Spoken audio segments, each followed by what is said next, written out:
श्रीराघवं दशरथात्मजमप्रमेयं सीतापतिं रघुकुलान्वयरत्नदीपम् आजानुबाहुमरविन्ददलायताक्षं रामं निशाचकरं विनाशकरं नमामि। वैदेही सहितं सुरद्रुमतले हैमे महामण्डपे मध्ये पुष्पकमासने मणिमहे वीरासने सुस्थितम्। अग्रे वाचयति प्रभञ्जनसुते तत्त्वं मुनिभ्यः परं व्याख्यान्तं भरतादिभिः परिवृतं रामं वदे श्यामलम्। अग्रे तार्क्ष्येण पश्चात् ऐपतिशयनेन आत्मना पार्श्वयोश्च श्रीभूमिभ्यामतृप्त्या नयनचुलकनैः सेव्यमानामृतौघम्। वक्त्रेणाविस्मितेन स्फुरदभयगदा शङ्खचक्रैर्भुजाग्रैः विश्वस्मै तिष्ठमानो शरणमशरणाः रङ्गराजं भजामः। श्रीमत्यै विष्णुचित्तार्यमनोनन्दनहेतवे नन्दनन्दनसुन्दर्यै गोदायै नित्यमङ्गलम्। श्रीमते रम्यजामातृमुनीन्द्राय महात्मने श्रीरङ्गवासिने भूयात् नित्यश्रीः नित्यमङ्गलम्। அமலனாதிபிரான் அடியார்க்கென்னை ஆட்படுத்த விமலன் விண்ணவர்கோன் விரையார் பொழில் வேங்கடவன் நிமலன் நின்மலன் நீதிவானவன் நீழ்மதில் அரங்கத்தம்மான் திருக்கமல பாதம் வந்து என் கண்ணினுள்ளன ஒக்கின்னதே என்பது அமலனாதிபிரான் என்கிற ஆச்சரியமான திவ்ய பிரபந்தத்தில் முதல் பாசுரம். இந்த பாசுரத்தினுடைய அர்த்தத்தை நேற்றைய தினமே அனுபவித்தோம். இதையும் இரண்டாம் பாசுரத்தினுடைய அர்த்தத்தையும் நேற்றைய தினம் நாம் இந்த கோஷ்டியிலே அனுபவித்தோம். இந்த திவ்ய பிரபந்தத்தை அருளி செய்தவர் திருப்பானாழ்வார் என்று பார்க்கிறோம். இந்த திருப்பானாழ்வாருக்கு உண்டான பெருமை அது தனிப்பட்ட பெருமை, அதையும் நேற்றைய தினம் காலையிலேயே அனுபவித்தோம். இந்த திருப்பானாழ்வார் தாம் பாணர் குலத்திலே பிறந்திருந்தாலும் கூட எம்பெருமானுடைய பரம இன்னருளுக்கு கிருபைக்கு பாத்திரமானபடினாலே எம்பெருமானையே நோக்கி வெகுகாலமாக காவேரி கரையிலே நின்று வீணையும் கையுமாக பாடி வந்தார் என்பது இவருடைய பெருமை. இப்படிப்பட்ட இந்த திருப்பானாழ்வாரை எம்பெருமான் தான் கை கொள்ள வேண்டும் என்றும் இவர் வாயிலாக பாசுரங்கள் அவதரிக்க வேண்டும் என்று தான் நினைத்து இவருடைய அந்த எம்பெருமானுடைய சேவை இவருக்கு கொடுக்க வேண்டும் என்று எம்பெருமான் ஆசாசித்து லோகசாரங்க மகாமுனிவர் என்று சொல்லக்கூடிய அந்தரங்க கைங்கரியபரரை அனுப்பி இவரை தோளிலே சுமந்து வரும்படியாக செய்தான் பெரிய பெருமாள் ஸ்ரீரங்கத்தில் இருக்கக்கூடிய ரங்கநாதன். அப்படி சுமந்து வரக்கூடிய வழியிலே இவர் பாசுரங்களை பாடி வருகிறார். 10 பாசுரம் தான் இந்த திவ்ய பிரபந்தத்தில். இந்த ஆழ்வார் மொத்தமாக பாடினதே 10 பாட்டு தான். இது ஒரு திவ்ய பிரபந்தம் என்றும் இன்னொன்று பாடினார் என்பதும் கிடையாது. ஒன்றே தான் பாடினது, 10 பாட்டு தான். இந்த 10 பாட்டில் சொல்ல வேண்டிய அர்த்தத்தை எல்லாம் சொல்லி முடிக்கிறார் இவர் என்பது தனிப்பட்ட சிறப்பு இந்த திவ்ய பிரபந்தத்துக்கு.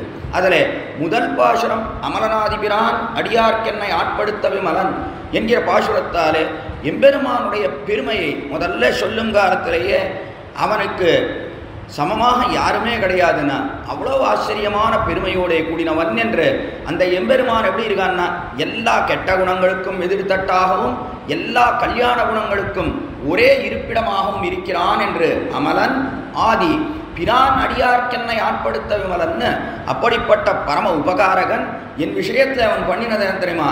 அடியவர்கள் அவனுடைய தாசர்கள் அவர்களுக்கு என்னை ஆட்படுத்தினான், அவர்களுக்கு என்னை அடிமையாகும்படியாக அவன் செய்தான். அடியார்க்கென்னை ஆட்படுத்த விமலன் விண்ணவர்கோன் விரையார் பொழில் வேங்கடவன்னு பார்த்தார் திருப்பானாழ்வார். இந்த எம்பெருமான் இருக்கானே ரொம்ப போக்கியமாக இருக்கான் இவ்விடத்துல திருவரங்கத்தில். அதனாலே இதை அனுபவிப்பது சிரமம் என்று தோன்றியது. அதனாலே நேர திருமலைக்கு போயிடுத்து நெஞ்சானது. திருமலையில போய் அந்த எம்பெருமானை அனுபவிப்போம்னு பார்த்தார். அந்த எம்பெருமானை பார்த்த காலத்தில் ஐயோ அதுவும் ரொம்ப சிரமமாக இருக்குது, அந்த எம்பெருமானும் ரொம்ப சுலபனாக இருக்கான், எல்லாருக்கும் தன்னை காட்டிக்கொண்டிருக்கிறான் ஸ்ரீனிவாசன் திருவேங்கடமுடையான். என்று அதை பார்த்த உடனே சரி திருவரங்கத்தில் இருக்கிற இவனையே அனுபவிப்போன்னு மறுபடியும் திரும்பி வந்தார் என்றும், அல்லது இந்த எம்பெருமான் இருக்கானே எப்படி இங்கே ஸ்ரீரங்கத்துக்கு வந்து சேர்ந்தான்னு சொல்ல வேணுமே, அதற்காக பரமபதத்திலிருந்து புறப்பட்டு திருமலையிலே வந்து நின்றான். அங்கிருந்து பார்த்தான் எந்த இடம் நமக்கு சௌரியமாக இருக்கும் படுத்துக்கிறதுக்கு என்று எல்லாம் சுற்றி பார்த்து கடைசியில் திருவரங்கத்தில் வந்து சயனித்தான் என்றும் காட்டுகிறார். வடக்கு வாசல் வழியாக வந்தான், படுத்துண்டா இங்கே பாம்பின் மீது என்று ஆச்சரியமான அர்த்தத்தையும் காட்டினார் முதல் பாசுரத்திலே. அப்படிப்பட்ட எம்பெருமான் இருக்கானே அவனுடைய திருக்கமல பாதம் இருக்க, அந்த திருக்கமல பாதம் என் கண்ணின் உள்ளன ஓக்கின்னதே என்று என் கண்ணுக்குள்ளேயே வந்து புகுந்தது அந்த திருக்கமல பாதம்.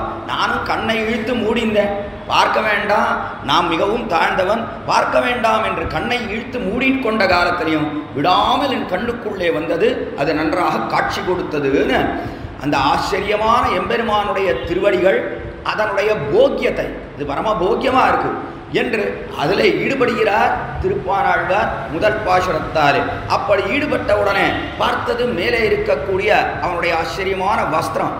அது உடனே திருப்பானாழ்வாரை, ஓய் அந்த திருக்கமல பாதத்தினுடைய போக்கியத்தை இருக்கட்டும், நம்மை பாரும், நாம் எப்படி இருக்கிறோம் பாரும்னு அது ஈர்த்தது. அதனால இரண்டாம் பாசுரத்தாலே வந்த உள்ளத்தனாய் உலகமளன் தண்டமுறா நிவந்த நீன்முடியன் நன்னு நேர்ந்த நிசாசரரை கவர்ந்த வெங்கனை காருத்தன் கடியார் புலில் அணங்கத்தம்மான் அரைச்சி வந்த வாடையின் மேல் சென்றதாம் என சிந்தனையே என்று அரைச்சி வந்த வாடை அவனுடைய இடுப்பில் இருக்கக்கூடிய நல்ல சிவந்த அந்த வஸ்திரம் இருக்கே அதன் மீது சென்றலாம் என சிந்தனையேன்னு தன்னுடைய என்னுடைய சிந்தையானது அங்கே போயிற்றுன்னு காட்டினார். முதல் பாசுரத்தில் வேண்டாம் வேண்டாம் எம்பெருமானை அனுபவிப்பதற்கு எனக்கு என்ன யோக்கியதை இருக்குன்னு, எனக்கு யோக்கியதே இல்லை. ஆழ்வார்கள்லாம் என்ன சொல்கிறான்னா எங்களுக்கு தகுதியே இல்லை தகுதியே இல்லைன்னு. நாமெல்லாம் என்ன சொல்கிறோம்னா எனக்கு தான் எல்லா தகுதியும் இருக்கும், நமக்கு அவ்வளவு அகங்காரம் இருக்குது. நமக்கு அகங்காரம் இருக்கிறபடினாலே எங்கே போனாலும் எனக்கு என்ன தகுதி இல்லை, எங்கே போனாலும் அது நமக்கு எண்ணமாக இருக்குது. எந்த இடத்துல போனாலும் என்ன கெட்டு போயிட்டேன், நான் என்ன குறைஞ்சி போயிட்டேன் என்பது நமக்கு எப்பொழுதுமே அது உண்டானது. அகங்காரத்தோட கூடினவர்களாக நாம் இருக்கிறோம். ஆனால் ஆழ்வார்களெல்லாம் எப்படி இருக்காங்க, எங்களுக்கு தகுதியே இல்லைன்னா, எம்பெருமானை அனுபவிப்பதற்கு எங்களுக்கு யோகியதே இல்லை என்று தெரிவிக்கிறார்கள். அதான் ஞானம். அந்த தெளிந்த ஞானத்தின் காரணத்தாலே அவர்கள் என்ன நினைக்கிறார்கள்னா நாம் பரம நீச்சர்கள், நமக்கு அது தெரிய மாட்டேங்கிறது. ஆழ்வார்களுக்கு என்ன ஏற்படுறதுனா எல்லாத்தையும் எம்பெருமான் நன்னா தெளிவாக காட்டியிருக்கானா, காட்டினபடினாலே எத்தனை ஜென்மங்கள் கீழ்கழிந்த ஜென்மங்கள், அந்த ஜென்மங்களிலே எல்லாம் எவ்வளவெல்லாம் பாவம் பண்ணியிருக்கோம்னா இப்போ என்ன குறைஞ்சி போயிட்டோமானா இப்போவும் நிறைய பண்ணிகிட்டே தான் இருக்கும். நிறைய நமக்கு தெரியவே மாட்டேங்கிறது, நமக்கு பாவம்னே தெரியல. நாம் என்ன நினைக்கிறோம்னா சரிதான் நான் என்ன பண்ணிவிட்டேன், நான் என்ன தவறு பண்ணிவிட்டேன் என்று நினைத்து கொண்டே நமக்கு எது சரி எது தவறுன்னு தெரிய மாட்டேங்கிறது. தெரியாமலே எத்தனை பண்ணிக்கிறோம். 3 கரணங்கள், மனசு என்றும் வாக்கு என்றும் அதற்கு மேலே சரீரம் என்றும் 3 கரணங்கள். இந்த 3 கரணங்களாலே நித்தியம் எத்தனையோ அபச்சாரம் நிறைய பண்ணிட்டே பாவத்துக்கு எண்ணிக்கையே கிடையாது. அப்படி நிறைய செய்கிறோம் நாமும் கூட. ஆனால் நமக்கு என்னன்னா எப்பொழுதுமே அந்த அகங்காரம் நான் என்ன குறைஞ்சி போயிட்டேன் என்கிற அகங்காரம் நமக்கு இருந்துகிட்டே இருக்கு. ஆனால் ஆழ்வார்கள் என்ன நினைக்கிறார்கள்னா நமக்கு யோகியதே கிடையாதுன்னா எம்பெருமானை அனுபவிப்பதற்குன்னு. அதனால்தான் முதற் பாசுரத்தில் கண்ணை இழுத்து மூடிண்டார். ஆனால் அந்த திருக்கமல பாதம் இவர் கண்ணுக்குள்ளே வந்த உடனே என்ன ஏற்பட்டதுன்னா தன்னடையே நெஞ்சானது அடுத்தபடியாக இருக்கக்கூடிய அவனுடைய அரைச்சி வந்த வாடையில் தன்னடையே போயிற்று அவ்விடத்திலே என்று அதற்கு திருஷ்டாந்தமும் அற்புதமாக காட்டினார். நேற்றைய தினமே அனுபவித்தோம். கண்ணுக்குட்டியை கொண்டு போய் தாய்ப்பசுவின் இடத்துல பாலை குடிக்க பண்ணும் காலத்தில் ரொம்ப கஷ்டமாக இருக்குது முதல் நாள்.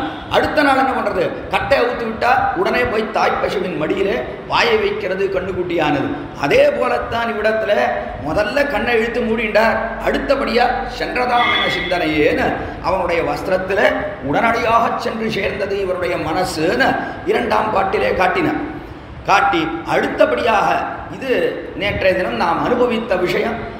அதற்கு பிற்பாடு 3ஆம் பாசுரமானது. அந்த பாசுரம் மந்திபாய் வடவேங்கட மாமலை வானவர்கள் சந்தி செய்ய நின்னான் அரங்கத்தரவினையான் அந்திபோல் நிறத்தாடையும் அதன் மேல் அயனை படைத்தது ஓர் எழில் உந்திமேளதன்னோ அடியேன் உள்ளத்தின் உயிரே என்பது இந்த 3ஆம் பாசுரம். இதில் மந்திபாய் வடவேங்கட மாமலை முதல்ல காட்டினான். மந்திபாய்னு மந்தினா குரங்குகள். இந்த குரங்குகளை பற்றி சொல்கிறேன். இந்த குரங்குகளை பற்றி சொல்லக்கூடியது எதற்காக இப்போ திடீர்னு திருமலையில் நிறைய குரங்குகள் இருக்குது, அதை பற்றி சொல்கிறார். ஏன் மறுபடியும் இவர் இருக்கார திருமலைக்கு போய் பொழுது அதை அனுபவிக்கிறார். திருவரங்கராஜனைத்தானே அனுபவிக்கணும், அவன் தானே சேவை சாட்சிங்கிறான். எதற்காக அனுபவிக்கிறார் இங்கே அற்புதமாக காட்டுகிறார் வியாக்கியாதா. இவர் இப்பொழுது திருமலைக்கு போனதற்கு காரணம் என்னன்னா, தம்மை பற்றி நினச்சி பார்க்குற. நினைத்து பார்த்த காலத்தில் இவருக்கு என்ன தோணித்துன்னா, எவ்வளவு நாமும் கூட இந்த மந்தி இருக்க, குரங்கு இருக்க, அதை போல ஏதேதோ இதர விஷயங்கள்னா அந்த இதர விஷயங்கள்லாம் ஈடுபட்டு திரிந்தோம். குரங்குகள் என்ன பண்ணுறது, நேற்றைய தினமே தெரிவித்தேன், திருமலையிலே வேற்பலான கீழிருந்து மரத்தில் பழாமரத்தில் வேரிலிருந்து தொடங்கி மேல் பரியந்தம் நிறைய பலாக்காய்கள் பழாப்பழங்கள் காய்த்து கிடக்கிறது. அப்படி காய்ச்சிருக்கும் காலத்தில் அந்த மரத்தில் இருக்கக்கூடிய அந்த பலாப்பழங்களை அனுபவிக்க வேண்டும்னு போனால் ஒன்றிலே நின்று அனுபவிப்பதில்லை குரங்களானது. ஒன்றை பார்த்த உடனே இன்னொன்று சாப்பிடலான்னு தோன்றது, இன்னொன்று பார்த்த உடனே இந்த மரத்தில் இருக்கிறது பிரயோஜனம் இல்லை போல இருக்கு, இன்னொரு மரத்தில் இருக்கிறது நன்னா இருக்கு போல இருக்கு என்று அதில் போய் நாம் சாப்பிடலான்னு அதுக்கு ஓடுறது. இப்படி தத்தி தத்தி திரியறதே. அதே போலத்தான் நான் என்னுடைய மனசும் கீழெல்லாம் எத்தனை ஜென்மங்களில் எத்தனை இதர விஷயத்திலே நான் ஈடுபட்டு ஒன்றிலே நில்லாமல் என்னுடைய மனசானது இங்கேயும் அங்கேயும் தட்டு தடுமாறித்தேன்னு நினைக்கிறார் இப்பொழுது திருப்பானாழ்க. இப்படியெல்லாம் திரிந்தது என்னுடைய மனசானது. மந்திபாய் வடவேங்கட மாமலை என்று வடவேங்கடம் என்று அதை தெரிவிக்கிறார். வடவேங்கடம்னு சொல்வதற்கு அபிப்பிராயமே என்னென்னா, தென்வேங்கடம்னு ஒன்று உண்டு, தெற்கு மலைன்னு ஒன்று உண்டு. அதனால வடக்கு திக்கிலே இருக்கு, அது திருவரங்கத்துக்கு வடக்கு திக்கிலே இருக்கிறபடினாலே வடவேங்கடம் என்று தெரிவிக்கிறார். அதே போல தெற்கு திக்கிலேயும் ஒரு மலை, இதே போல ஒரு மலை, அதற்கும் பெரிய பெரிய ஏத்தம் உண்டு. அது எதுனா தென் திருமாலிரும் சோழமலையே என்று திருமாலிரும் சோழமலைன்னு மதுரைக்கு சமீபத்தில் இருக்கக்கூடியது. கள்ளழகர்னு எம்பெருமான் எழுந்தருளி இருக்கிறார் நம்ம இடத்துல. அதுவும் ஆச்சரியமான மலை அது. அது தெற்கு திக்கிலே இருக்கக்கூடியது. இந்த திருமலை என்பது வடக்கு திக்கிலே இருக்கக்கூடியது. அதனாலே வடவேங்கடமாமலை என்று இதை விசேஷமாக கொண்டாடுகிறார். திருவரங்கத்துக்கு வடக்கு திக்கிலே இருக்கக்கூடியது வடவேங்கட மாமலை. வானவர்கள் சந்தி செய்ய நின்னார். அப்படிப்பட்ட இடத்துல நின்றவன் யார்? வானவர்கள் சந்தி செய்ய நின்றவன் யார் தெரியுமா? வேற வேறும் இல்லை, இதே எம்பெருமான் தான். இங்கே திருவரங்கத்தில் படுத்துட்டு இருக்கானே இவன் தான் அங்கே நின்றான் என்று தெரிவித்தார். வானவர்கள் என்று சொன்னார் நித்தியசூரிகள். நித்தியசூரிகள்லாம் என்ன பண்ணுறானா இறங்கி வரா. நேற்றைய தினமே கேட்டேன் கடைசியிலே, எதற்காக அவர்களெல்லாம் இறங்கி வந்து இங்கே அனுபவிக்கிறார்? அங்கே தான் எம்பெருமான் எப்பொழுதும் எழுந்தருளியிருக்கான். பரமபதத்தில் எம்பெருமான் பரமபதத்தில் இருக்கக்கூடிய நித்தியசூரிகள், பரமபதத்தில் இருக்கக்கூடிய நித்தியசூரிகள்னு சொன்னாலே அனந்த கருட விஸ்வக்சேனாதிகள்னு, ஆதிசேஷன் என்ன, கருடன் என்ன, விஸ்வக்சேனர் என்ன, அதே போல் இன்னும் அநேகம் பேர் அவ்விடத்தில் இருக்கா. எம்பெருமானுடைய திருத்துடா என்ன, அவனுடைய மாலைகள் என்ன, அவனுடைய திருவாபரணங்கள் என்ன, எல்லாமே அங்கே நித்தியசூரிகள் தான். நித்தியசூரிகள்னு சொன்னால் நித்தியமாக அங்கே எம்பெருமானுக்கு கைங்கரியம் செய்து கொண்டே இருக்கிறார்கள். அவர்களுக்கும் இந்த சம்சாரத்துக்கும் சம்பந்தமே கிடையாது. இந்த லோகத்துக்கும் அவர்களுக்கும் சம்பந்தம் கிடையாது. அவர்கள் பிறப்பது கிடையாது, வருகிறார்கள். எம்பெருமான் அங்கிருந்து இங்கே வந்த காலத்தில், அவதாரம் செய்த காலத்தில் ஆதிசேஷன் இறங்கி வரான், கருடன் இறங்கி வரான், எம்பெருமானுக்கு நிழல் கொடுக்க வேண்டும்னு இடத்துல வினத சிறுவன் மேலாப்பின் கீழ் வருவானை விருந்தாவனத்தை கண்டோமே ஆண்டாள் பாசுரம் பாடுறான். வினத சிறுவன் கருடனானவன் எம்பெருமான் நடந்தான்னு சொன்னான். காட்டுக்கு போகிறான், கண்ணன் நடக்கிறான் என்று சொன்னால் உடனே கருடன் இறங்கி வரான், தன்னுடைய இறக்கையை விரிச்சுக்கிறான். நிழல் கொடுக்கணவனுக்கு ஐயோ பாவம் கண்ணன் கஷ்டப்படக்கூடாது என்று நிழல் கொடுக்க வேண்டும் என்று இறகுகளை விரித்து திரிகிறான் கண்ணன் மீது. ஆக இதெல்லாம் பண்ணுற அவ வர. ஆனாலும் அவளுக்கு நம்ம போல இங்கே சம்பந்தம் கிடையாது. நாம் பிறக்கிறோம் என்று சொன்னால் நம்முடைய பிறவிக்கு காரணம் கர்மம் காரணம், புண்ணிய பாப ரூபமான கர்மம் காரணம். அதனால்தான் இந்த லோகத்தில் பிறந்து சுகதுக்கங்களை அனுபவிக்கிறோம். நாம் புண்ணியம் பண்ணியிருக்கோமா சுகமாக இருக்கும், பாவம் நிறைய இருக்கா பொழுது துக்கத்தை அனுபவிக்கிறோம். ஆனால் இந்த புண்ணியம் இருக்கிறபடினாலே எப்பொழுதும் சுகத்தையே அனுபவிக்கிறோமா? கிடையாது. எந்த மனிதனாவது எப்பொழுதும் நான் சுகத்தை தவிர வேறு எதையுமே அனுபவித்ததில்லைன்னு சொல்ல முடியுமானா? ஒருத்தனாலையும் சொல்ல முடியாது. ஏன்னா புண்ணியம் பாபம் ரெண்டையுமே சேர்த்து தான் பண்ணுறோம். அதனால பாவத்துக்கு சேர கஷ்டம் வருது, புண்ணியத்துக்கு சேர சுகம் வருது. இது மாறி மாறி இருந்துட்டு இருக்கு. இல்லை ஏற்றத்தாழ்வு வந்துட்டே இருக்கு. ஒரே சமயத்தில் துக்கத்தையும் நாம் அனுபவித்ததில்லை, ஒரே சமயத்தில் சந்தோஷத்தையும் ஆனந்தத்தையும் நாம் அனுபவிப்பதில்லை, மாறி மாறி தான் வருது. அப்படி அனுபவித்தோம்னு சொன்னால் ரொம்ப கஷ்டம். எம்பெருமான் என்ன பண்ணுறான் அப்படின்னா, அவன் தான் பலம் கொடுக்குறான். நம்ம பண்ணின கர்மாக்களுக்கெல்லாம் அவன் தான் பலத்தை கொடுக்கிறான். கொடுக்கும் காலத்தில் ரொம்ப ஜாகிரதையாக கொடுக்குறான். ஐயோ பாவம், நம்முடைய குழந்தைகள் ஒரேடியாக கஷ்டப்படக்கூடாது, அதனால நிறைய பாவம் பண்ணியிருக்கா, நியாயமாக பார்த்தா வரிசையாக கஷ்டத்தையே கொடுக்கணும். ஆனால் அப்படி கொடுக்கறதில்ல எம்பெருமான். என்ன பண்ணுறான்னா, பண்ணின ஏதோ சில ஆங்காங்கே ஏதோ 1-2 நல்ல காரியங்களையும் அதெல்லாம் சேர்த்துக்கிறான். அப்படி பல ஜென்மங்களில் சேர்த்து எம்பெருமான் சரி அதுக்கு சேர கொஞ்சம் சுகத்தையும் அனுபவிக்கத்தான் நடுவில் ஐயோ பாவம் ஒரே கஷ்டம்னு சொன்னால் ரொம்ப கஷ்டமாக இருக்கு அவனுக்கு என்கிறபடினாலே ஆங்காங்கே அவனுக்கு சுகத்தையும் கொடுக்கிறான். இப்படி மாறி மாறி சுகதுக்கங்கள் வருகிறது. அதற்கு காரணம் நம்முடைய கர்மம் காரணம். நாம் பண்ணினது தானே தவிர வேற ஒன்றும் இல்லை. நாம் பண்ணின கர்மாக்களுக்கு பலனாக நாம தான் எல்லாத்தையும் அனுபவிக்கணும். வேற மற்ற பேருடைய கணக்குன்றது இங்கே கிடையவே கிடையாது. இடத்துல நாமே பண்ணினதைத்தான் நாமே அனுபவிக்கணும். இதை போல இந்த கர்மத்தின் காரணத்தாலே நமக்கு இந்த சரீரம் வருது. அதை போல நித்தியசூரிகளுக்கு கிடையாது. நித்தியசூரிகள் இங்கே பிறக்கிறார்கள்னா அதற்கு கர்மம் காரணம் என்று எம்பெருமான் இங்கே பிறந்தபடினாலே அவனுக்கு கைங்கரியம் செய்ய வேண்டும் என்று அவர்கள் இறங்கி எம்பெருமானுக்கு இங்கே கைங்கரியம் செய்கிறார்கள். அது நித்தியசூரிகளுடைய தன்மை. அதாவது அனந்த கருட விஸ்வக்சேனாதிகளுடைய தன்மை. அதனாலே வருகிறார்கள். ஆனால் உண்மையிலேயே இவா எப்படி இருக்கானா, இவா நம்ம போல சாதாரண ஜீவாத்மாக்கள் தான். ஜீவாத்மாக்கள் தான். அவர்கள் தான் எம்பெருமானுடைய நித்திய சங்கல்பத்தாலே எம்பெருமான் எப்பொழுதும் ஒரு சங்கல்பம் கொண்டிருக்கிறான். இந்த ஜீவாத்மாக்கள் இவர்கள் நம்மை விட்டு பிரியாமல் எப்பொழுதும் இவர்கள் நமக்கே கைங்கரியம் செய்யட்டும் என்று எம்பெருமானுடைய ஒரு நித்திய சங்கல்பம். அதனாலே நித்தியமாக இடத்துல எம்பெருமானுக்கு கைங்கரியம் செய்து வருகிறார்கள் இவர்கள். அதனாலே அவர்களுக்கு நித்தியசூரிகள் என்று பெயர் பார்க்கிறோம். அப்படிப்பட்ட நித்தியசூரிகளைத்தான் வானவர்கள் தெரிவிக்கிறார்கள். வானவர்கள் சந்திசையனின் நான் வானவர் சந்திசையா என்றால் அவர்களெல்லாம் அனுபவிக்கும்படியாக நின்றான். இங்கே நிற்கிறான் எம்பெருமான். சரி, அவாயே இறங்கி வரா, அங்கிருந்து எதற்காக இறங்கி அனுபவிக்கணும்? பரமபதத்தில் என்ன அனுபவத்துக்கு குறைச்சலா? ஒரு குறைச்சல் இல்லை. எம்பெருமான் என்ன ஆச்சரியமா சேவை சாதிக்கிறான். சதா பஷ்யந்தி சூரையா, எப்பொழுதும் எம்பெருமானை பார்த்துட்டே இருக்கான். கண்ணால இடைவிடாமல் அவனை பார்த்து அனுபவித்து கொண்டே இருக்கிறார்கள். அவனுடைய அழகென்ன, அதே போல அவனுடைய குணங்கள் என்ன, இதெல்லாம் அனுபவிச்சுட்டே இருக்கான். அவள் எதுக்கு இறங்கி வரணும்? எதுக்கு இறங்கி இந்த லோகத்தில் அனுபவிக்கணும்? அங்கேயே இருந்து அனுபவிக்கலாமே, என்ன குறை? இங்கே வந்தால் எத்தனையோ கஷ்டங்கள் இருக்குது. இங்கே வந்தால் முதல்ல நம்ம பார்த்தாலே அவர்களுக்கு ஐயோ இப்படி இருக்கானே இந்த மனுஷர்கள்னு தோணும். முதல்ல நான் அநியாயம் அப்படி திருமலையிலே திருவேங்கடமுடையான் ஆச்சரியமாக நின்றுருக்கான். அந்த எம்பெருமான இடத்துல போய் எம்பெருமானே நீயே வேணும் அப்படின்னு கேட்காமல் இந்த மனிதர்கள்லாம் அது வேணும் இது வேணும்னு கேட்டுருக்காளே இவர்களெல்லாம் என்று இதை பார்த்தாலே அவர்களுக்கு ரொம்ப கஷ்டமாக இருக்கும். அப்படி இருந்தாலும் கூட எதுக்காக இறங்கி வரா என்றால் இங்கே தான் சில குணங்களை அனுபவிக்க முடியும், பரமபதத்தை அனுபவிக்க முடியாது. இங்கே தான் எம்பெருமானுடைய நீர்மை குணங்கள் என்று சொல்லக்கூடிய சௌலபியம் என்ன, தயை என்ன, கிருபை என்ன, கருணை என்ன, வாத்சல்யம் என்ன, இதை போல இருக்கக்கூடிய இந்த குணங்கள் இருக்கு. இந்த குணத்தை எல்லாம் இங்கே தான் அனுபவிக்க முடியும், பரமபதத்தில் அனுபவிக்க முடியாது. பரமபதத்தில் அவனுடைய அறப்பெரிய தன்மைக்கு சேர உண்டான குணங்கள் அதைத்தான் அங்கே அனுபவிக்கலாம். ஏன்னா அங்கே யாருக்கு தயையை காட்டணும், கருணையை அங்கே காட்ட வேண்டிய அவசியம் யாருமே இல்லை. பரமபதத்தில் அங்கே நித்தியசூரிகளுக்கு அவர்களுக்கு எப்பொழுதுமே எம்பெருமான் சேவை சாதித்து கொண்டிருக்கான். அவளுக்கு ஒரு கஷ்டமும் கிடையாது, எப்பொழுதும் எம்பெருமானை அனுபவிச்சுட்டே இருக்கு. அதனாலே அங்கே அவர்களுக்கு கருணையை காட்ட வேண்டிய அவசியம் இல்லை. அடுத்தபடியாக இங்கிருந்து விடுதலையை அடைந்து அங்கு போய் சேருகிறார்களே முக்தாத்மாக்கள், முக்தியை அடைந்தவர்கள், விடுதலை அடைந்தவர்கள், பரமபதத்துக்கு பேர் சேர்றாரு. அவளுக்கு ஏற்கனவே கருணையை இங்கேயே காட்டியாச்சு. கருணையை காட்டினபடினாலே தான் அவர்களை பரமபதத்துக்கு அழைத்து சென்றிருக்கிறான் எம்பெருமான். அதனாலே அவர்களுக்கும் புதிதாக இவன் கருணையோ தயையோ எதையும் காட்ட வேண்டிய அவசியம் கிடையாது. இப்போ யாருக்கு காட்டணும்னா நமக்கு தான் காட்டணும். இந்த லோகத்துலேருந்து இறங்கி நம்ம இடத்துல தான் கருணையும் கிருபையும் இதெல்லாம் நமக்கு தான் காட்டணும். நாம தான் இங்கே கஷ்டப்பட்டு இருக்கோம்.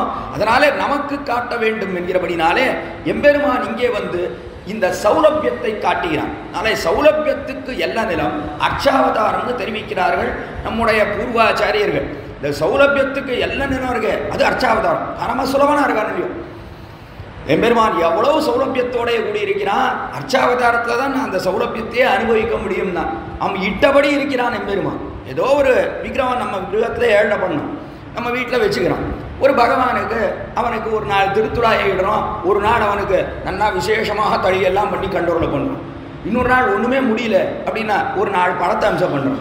பெருமானே இவ்வளோ தான் முடிஞ்சது இன்றைக்கி, எனக்கு ஆஃபீஸுக்கு நேரம் ஆகிடுத்து, அதனால் இன்றைக்கி பழம் தான் காட்டுறேன், உனக்கு ஏதோ இதை கொள்ளணும் என்று சொல்கிறோம். எம்பெருமான் சரின்றான், எல்லாத்துக்கும் சித்தமாக இருக்கும். அவன் நீ பழத்தை கொடுக்குறியோ இது கொடுக்குறியோ, ஒரு நாள் ஒன்றுமே இல்லை, ரொம்ப சந்தோஷம், இன்றைக்கி ஒரு நாள் நான் இன்றைக்கி ஏகாதசி என்றான் எம்பெருமான். பரவாயில்ல, நான் ஒன்றுமே கொடுக்கலனாலும் நான் பட்னியாக இருக்கேன், ஒன்றும் வேண்டாம் என்று இவ்வளவு சௌலபியத்தோட கூடியிருக்கக்கூடிய இடம்னு சொன்னால் அது அர்ச்சாவதாரம். நம்முடைய கிரகத்தில் இருந்தாலும் சரி, அல்லது கோயில்களில் இருந்தாலும் சரி, திவ்யதேசத்தில் இருந்தாலும் சரி, பரமசுரமனாக எழுந்தருளி இருக்கக்கூடியவன் எம்பெருமான் என்று பார்க்கிறோம். அதனால இந்த சௌலபியம் இருக்க இதை பரமபதத்தில் அனுபவிக்க முடியாது. ஏன்னா அங்கே அந்த குணங்களை எல்லாம் காட்ட வேண்டிய அவசியமே கிடையாது. ஒருத்தர் நிறைய தப்பு பண்ணியிருக்கா, அவன் இடத்துல வாத்சல்யத்தை காட்டணும், கருணையை காட்டணும் என்கிறதெல்லாம் அங்கே கிடையாது. ஏன்னா அங்கே தவறுகள்ன்றது நடையாடக்கூடிய இடமே கிடையாதுங்க. அங்கே எந்த தவறான விஷயமும் நடையாடாது. பரமபதத்தில் எண்ணங்கள் இருக்கு, அது பரம பரிசுத்தமாக இருக்கும். அவ்விடத்தில் கெட்ட எண்ணங்கள் என்பது வருவதற்கு வழியே கிடையாது. கெட்டதுன்னு எடுத்து வர்த்திக்க அங்கே பரமபதத்தில் ஸ்ரீவைகுண்டத்தில் இடமே கிடையாது. அப்படி இருக்கும் காலத்தில் ஒருத்தனுக்கு இந்த குணத்தை எல்லாம் காட்ட வேண்டிய அவசியம் கிடையாது. இந்த குணத்தை எல்லாம் அனுபவிக்கணும்னு சொன்னால் எங்கே அனுபவிக்கலாம்னா அர்ச்சாவதாரத்தில் அனுபவிக்கலாம். அதனால தான் என்ன பண்ணுறான்னா நித்தியசூரிகள்லாம் இறங்கி வந்து அதுவும் திருவேங்கடமுடையார் இடத்துல என்ன ஆச்சரியமான குணங்கள் இருக்கின்றன. நிகரில் புகழாய் உலகம் உன்னுடையாய் என்ன யாழ்வானே, நிகரிலமரர் முனிக்கணங்கள் விரும்பும் திருவேங்கடத்தானே, புகழம் இல்லாவடியே உன் அடிக்கீழ் அமர்ந்து புகுந்தேனே என்று தெரிவிக்கிறார் எங்கள் ஆழ்வார். நம்மாழ்வார் ஆச்சரியமாக திருவாய்மொழியில் அற்புதமாக எடுத்து காட்டுகிறார். அவ்விடத்துல எப்படி இருக்கான் அந்த எம்பெருமான் திருவேங்கடத்தில்? அவன் நிகரில் புகழாய் வாத்சல்யம். இந்த வாத்சல்யத்துக்கு சமமாக வேறொன்று கிடையாதுன்னா பரம வாத்சல்யத்தோட வாத்சல்யம்னா என்ன அப்படின்னா, வாத்சல்யம்னா கண்ணுக்குட்டி இருக்க, அந்த கண்ணுக்குட்டியினுடைய அழுக்கை தாய்ப்பசுவானது நக்குகிறது. இந்த அந்த பசுவுக்கு என்ன சுபாவம் தெரியுமா? சாணி போடும். சாணி போட்டால் அந்த இடத்துல நிற்காதது, உடனே தள்ளி போயிடும். அந்த இடத்துல நிற்பதற்கு அதற்கு அருவருப்பாக இருக்கிறது. இடத்துல பசுவானது அங்கே நிற்காது, விலகி சென்று விடும். அதனால தான் நித்தியம் அதை அழியணும். அந்த இடம் சுத்தமாக இருக்கணும். அதுக்கு பசுவுக்கு அது அதனுடைய தன்மை, அந்த இடத்தை விட்டு விலகிடும். ஆனால் அது எங்கிருந்து வருகிறதோ அதே இடத்திலிருந்து தான் கண்ணுக்குட்டியை போடுறது. கண்ணுக்குட்டியை போட்டால் அந்த கண்ணுக்குட்டியினுடைய உடம்புல இருக்கக்கூடிய அழுக்கை அது பரமபோக்கியமாக நாக்காலேயே நக்கி உண்கிறது. சாணி போடுற இடத்துல சாணி இருந்தால் நிற்கிறது இல்லை. ஆனால் அதே பின்பாகத்திலிருந்து தான் கண்ணுக்குட்டியை பிரசவிக்கிறது இந்த பசுவானது. ஆனால் அதே பசுவானது தன்னுடைய குழந்தைன உடனே அதை நக்கி போஜனம் பண்ணுறது இல்லையோ அந்த அழுக்கை அதையே போக்கியமாக கொள்ளுகிறது அந்த பசுவானது. அப்படிப்பட்ட அந்த உயர்ந்த குணம் எம்பெருமானிடத்தில் இருக்கக்கூடிய குணம் அது. நாளை நாம் எவ்வளவு தவறு பண்ணாலும் அந்த தவறை அவன் பொருட்படுத்துவதே இல்லை. தனக்கு அதே போக்கியமாக கொண்டு எழுந்தருளி இருக்கிறான் எம்பெரும். அப்படிப்பட்ட இடம் எடுனா திருவேங்கடம்னு காட்டினார். நிகரில் புகழாய் உலகம் உன்னுடையாய். அதற்கு மேல என்ன, அறப்பெரிய சுவாமியாகவும் அவ்விடத்திலே எழுந்தருளி இருக்கிறான். உலகம் உன்னுடையாய் என்னையாழ்வானே என்று. அதற்கு மேலே அவனிடத்துல சௌஷீல்யம் என்பது இருக்கிறது. எல்லாரோடையும் கலந்து பரிமாறுகிறான். இந்த எம்பெருமான் இருக்கான இடத்துல எல்லாருக்கும் முகம் காட்டுகிறானோ இல்லையோ, வானரர்கள் அதே போல வேடர்கள் இவர்கள் எல்லாருக்கும் முகம் காட்டி கொண்டு, குரங்களுக்கும் முகம் காட்டுறான். அங்க இருக்கக்கூடிய அங்க மிருகங்கள், அந்த மிருகங்களுக்கும் தான் முகம் காட்டி கொண்டிருக்கிறான். அதே போல வேடர்கள் அவர்களுக்கும் முகம் காட்டி கொண்டிருக்கிறான். நாம் எல்லாம் போய் எம்பெருமானை செய்கிறோம், நமக்கும் முகம் காட்டுகிறான். அதற்கு மேலே நித்தியசூரிகள் மேலேந்து இறங்கி வராட அவர்களுக்கும் முகம் காட்டுறான். ஆனால் அவர்களுக்கு முகம் காட்டும் போது தான் கொஞ்சம் வருத்தம் விட்டார். அவர்களுக்கு முகம் காட்டும் போது தான் ஐயோ இவா எதுக்கு நான் இங்கே வரா நம்ம அனுபவிப்பதற்கு. அதான் பரமபதத்தில் அனுபவிச்சுட்டு இருக்காங்க. குருடர்களுக்காக சமைத்து வைத்த சாலையிலே மிளிர்கண்ணர் புகுருமா போலேன்னு ஆச்சரியமாக ஒரு திருஷ்டாந்தம் காட்டினார்கள் நம்முடைய பூர்வாச்சர். ஒருத்தன் தர்மசாலை கட்டி வச்சிருக்கான். அது யாருக்காகனா குருடர்களுக்காக. குருடர்கள் வரணும், அங்கே வந்து அவர்களுக்கு ஐயோ பாவம் கண் தெரியாதவர்கள், அவர்கள் வந்து இங்கே 3 வேளையும் சாப்பிடணும், எங்கே போவா ரொம்ப கஷ்டம், நாளே சாப்பிடட்டும் பண்ணட்டும்னு ஒரு தார்மிகன் ஒரு தர்மசாலையை கட்டி வச்சிருக்கான். குருடர்களுக்காக கட்டி வச்ச இடத்துல நன்னா கண் தெரிஞ்சவன் அவன் வந்து சாப்பிட்டா அந்த கட்டி வச்சவன் எவ்வளோ வருத்தப்படுவான். என்ன அநியாயம், குருடனுக்காக கட்டி வச்சான், நன்னா கண் தெரியுது, இவன் போய் சம்பாதிக்க வேண்டியதுதானே, இவன் போய் சாப்பிட வேண்டியதானே, இவன் சோரை இவன் தேடிக்கொள்ள வேண்டியது தானே, எதுக்காக இங்கே வரான் அப்படின்னு தான் நினைப்பான். அதே போல எம்பெருமான் என்ன நினைக்கிறான்னா இவா எதுக்கு நான் இங்கே வரா நம்ம அனுபவிப்பதற்கு. அதான் பரமபதத்தை நித்தியம் அனுபவிச்சுட்டு இருக்காங்க. அப்படி இருக்கும் காலத்தில் நாம் இங்கே இருப்பது யாருக்கா? கண் தெரியாதவர்கள், குருடர்கள். யார் அந்த குருடர்கள்னு இப்படி எப்படி தேட வேண்டாம், நம்ம தான் பார்த்துக்கணும். நாம தான் குருடர்கள், வேற யாரும் இல்லை. குருடர்கள் யாருன்னா குருடுன்றது எது தெரியுமா? இந்த கண்ணைட்டு சொல்ல ஞானம் இல்லை. நமக்கு ஞானம் இருக்கா? பகவானை பற்றின ஞானம் இல்லை, சரியான அறிவு இல்லை. இந்த ஜீவாத்மாவை பற்றின ஞானம் அடியோடு இருக்கவே மாட்டேங்கிறது. ஏதோ உபன்யாசம் கேட்கும்போது அப்பப்போ ஜீவாத்மான்ற ஞாபகம் வந்து போகிறது, அவ்வளோதானே தவிர அதுக்கு மேலே ஜீவாத்மான்றதே மறந்து போய்டுறது இல்லையோ. எப்பவும் சரீரம் இதுதான் ஞாபகம் வருது. சரீரத்துக்காகத்தான் அதை பண்ணோம் இதை பண்ணோன்னு உண்டிரா கிடக்கும் போதும் உடலுக்கே கரைந்து நைந்து தெரிவிக்கிறார் தொண்டரடி பொடியாழ்வார் திருமாலையில். உண்டிரா கிடக்கும் போது சாப்பிட்டுட்டு ராத்திரி படுத்துக்கிறானே, படுத்துக்கும் பொழுதாவது கொஞ்ச நேரம் ஆத்மாவை பற்றி சிந்தனை பண்ணாமலையும், ஐயோ ஆத்மா இருக்கே இதை பற்றி நம்ம யோசிக்கணும், ஏதோ பகவானை பற்றி ஒரு அரட்சணமாவது நினைக்கலாமலையும். அப்பொழுதும் என்னென்னா சரீரத்தை பற்றியே யோசனை. சாப்பிட்டு படுத்துக்கலான்னு போகும்போது மணி அடிக்கிறது, வாசல் மணி அடிக்கிறது. யார் இந்த நேரத்துக்கு வந்திருக்கான்னு போய் கதவை திறந்தா பக்கத்து வீட்டுக்காரர் ஒரு 4 வீடு தள்ளி இருக்கிறவர், அவர் அங்கேருந்து வர, சுவாமி ரொம்ப நாள் ஆச்சு பார்க்க வேலை, என்ன இப்போ இந்த நேரத்துக்கு வந்துருக்கீங்க? இல்லை விரும்ப பார்த்துட்டு போகலான்னு வந்தேன், ரொம்ப நாள் ஆச்சு அதனால் பார்த்துட்டு போகலான்னு வந்தேன். பார்த்துட்டு போகலான்னு வந்தவர் பார்த்துட்டு போக வேண்டியது தானே. அதை விட்டுட்டு வந்தவர் உடனே என்ன இப்படி மெலிஞ்சு போயிட்டு, என்ன ஆச்சு சுகரா கேட்குறேன். நான் இவர் அதெல்லாம் ஒன்றும் இல்லையே, அதெல்லாம் ஒன்றும் இல்லை, நான் நன்னா தான் இருக்கேன். இல்லை ரொம்ப மெலிஞ்சு போயிட்டு உடம்ப ஜாக்கிரதையாக பார்த்துக்கும், எனக்கு என்னவோ சந்தேகமாக இருக்குது, சுகர் இருக்குமோ என்னவோ தெரியலன்ற. உடனே என்ன ஆகுது, ராத்திரி தூக்கமே போயிடுறது. உடனே போகிறார், அவர் சொல்லிட்டு புறப்பட்டு போயிடுறார். அவர் போய் நிம்மதியாக தூங்குறார். அவருக்கு ஒன்றும் இல்லை. இவர் கேட்டாரோ இல்லையோ உடனே என்ன ஆகுதுன்னா போய் கண்ணாடி முன்னாடி நின்று இப்படி பார்த்துக்கிறார். நம்ம இழைச்சி போயிட்டோமா உண்மையிலேயே என்னன்னு பார்க்குறார், ஒன்றும் தெரியல. இருந்தாலும் என்ன ஆகுது, ராத்திரி முழுக்க தூக்கமே வருது இல்லை. ஐயோ நமக்கு ஒரு வேளை சுகர் இருக்குமோ, அவர் கேட்ட மாதிரி வந்து கொடுத்தோ, வந்தால் என்ன பண்ண போகிறார், ஒன்றும் பண்ண போகிறதில்ல. வந்தால் அதுக்குன்னு 4 மாத்திரை போட போகிறான், எத்தையோ ஒன்று சாப்பிட்டு ஓட்டி தான். இதுக்கு கவலைப்பட்டு என்ன பிரயோஜனம்? ஒன்றும் பிரயோஜனம் கிடையாது.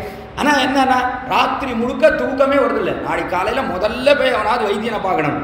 நேராக போய் வைத்தியனை பார்த்தா அவன் என்ன பண்ணுறான்னு, வைத்தியன் நிறைய அந்த டெஸ்ட் இந்த டெஸ்ட் அவனுக்கு நன்னா தெரியும் ஒன்றும் இல்லைன்னு.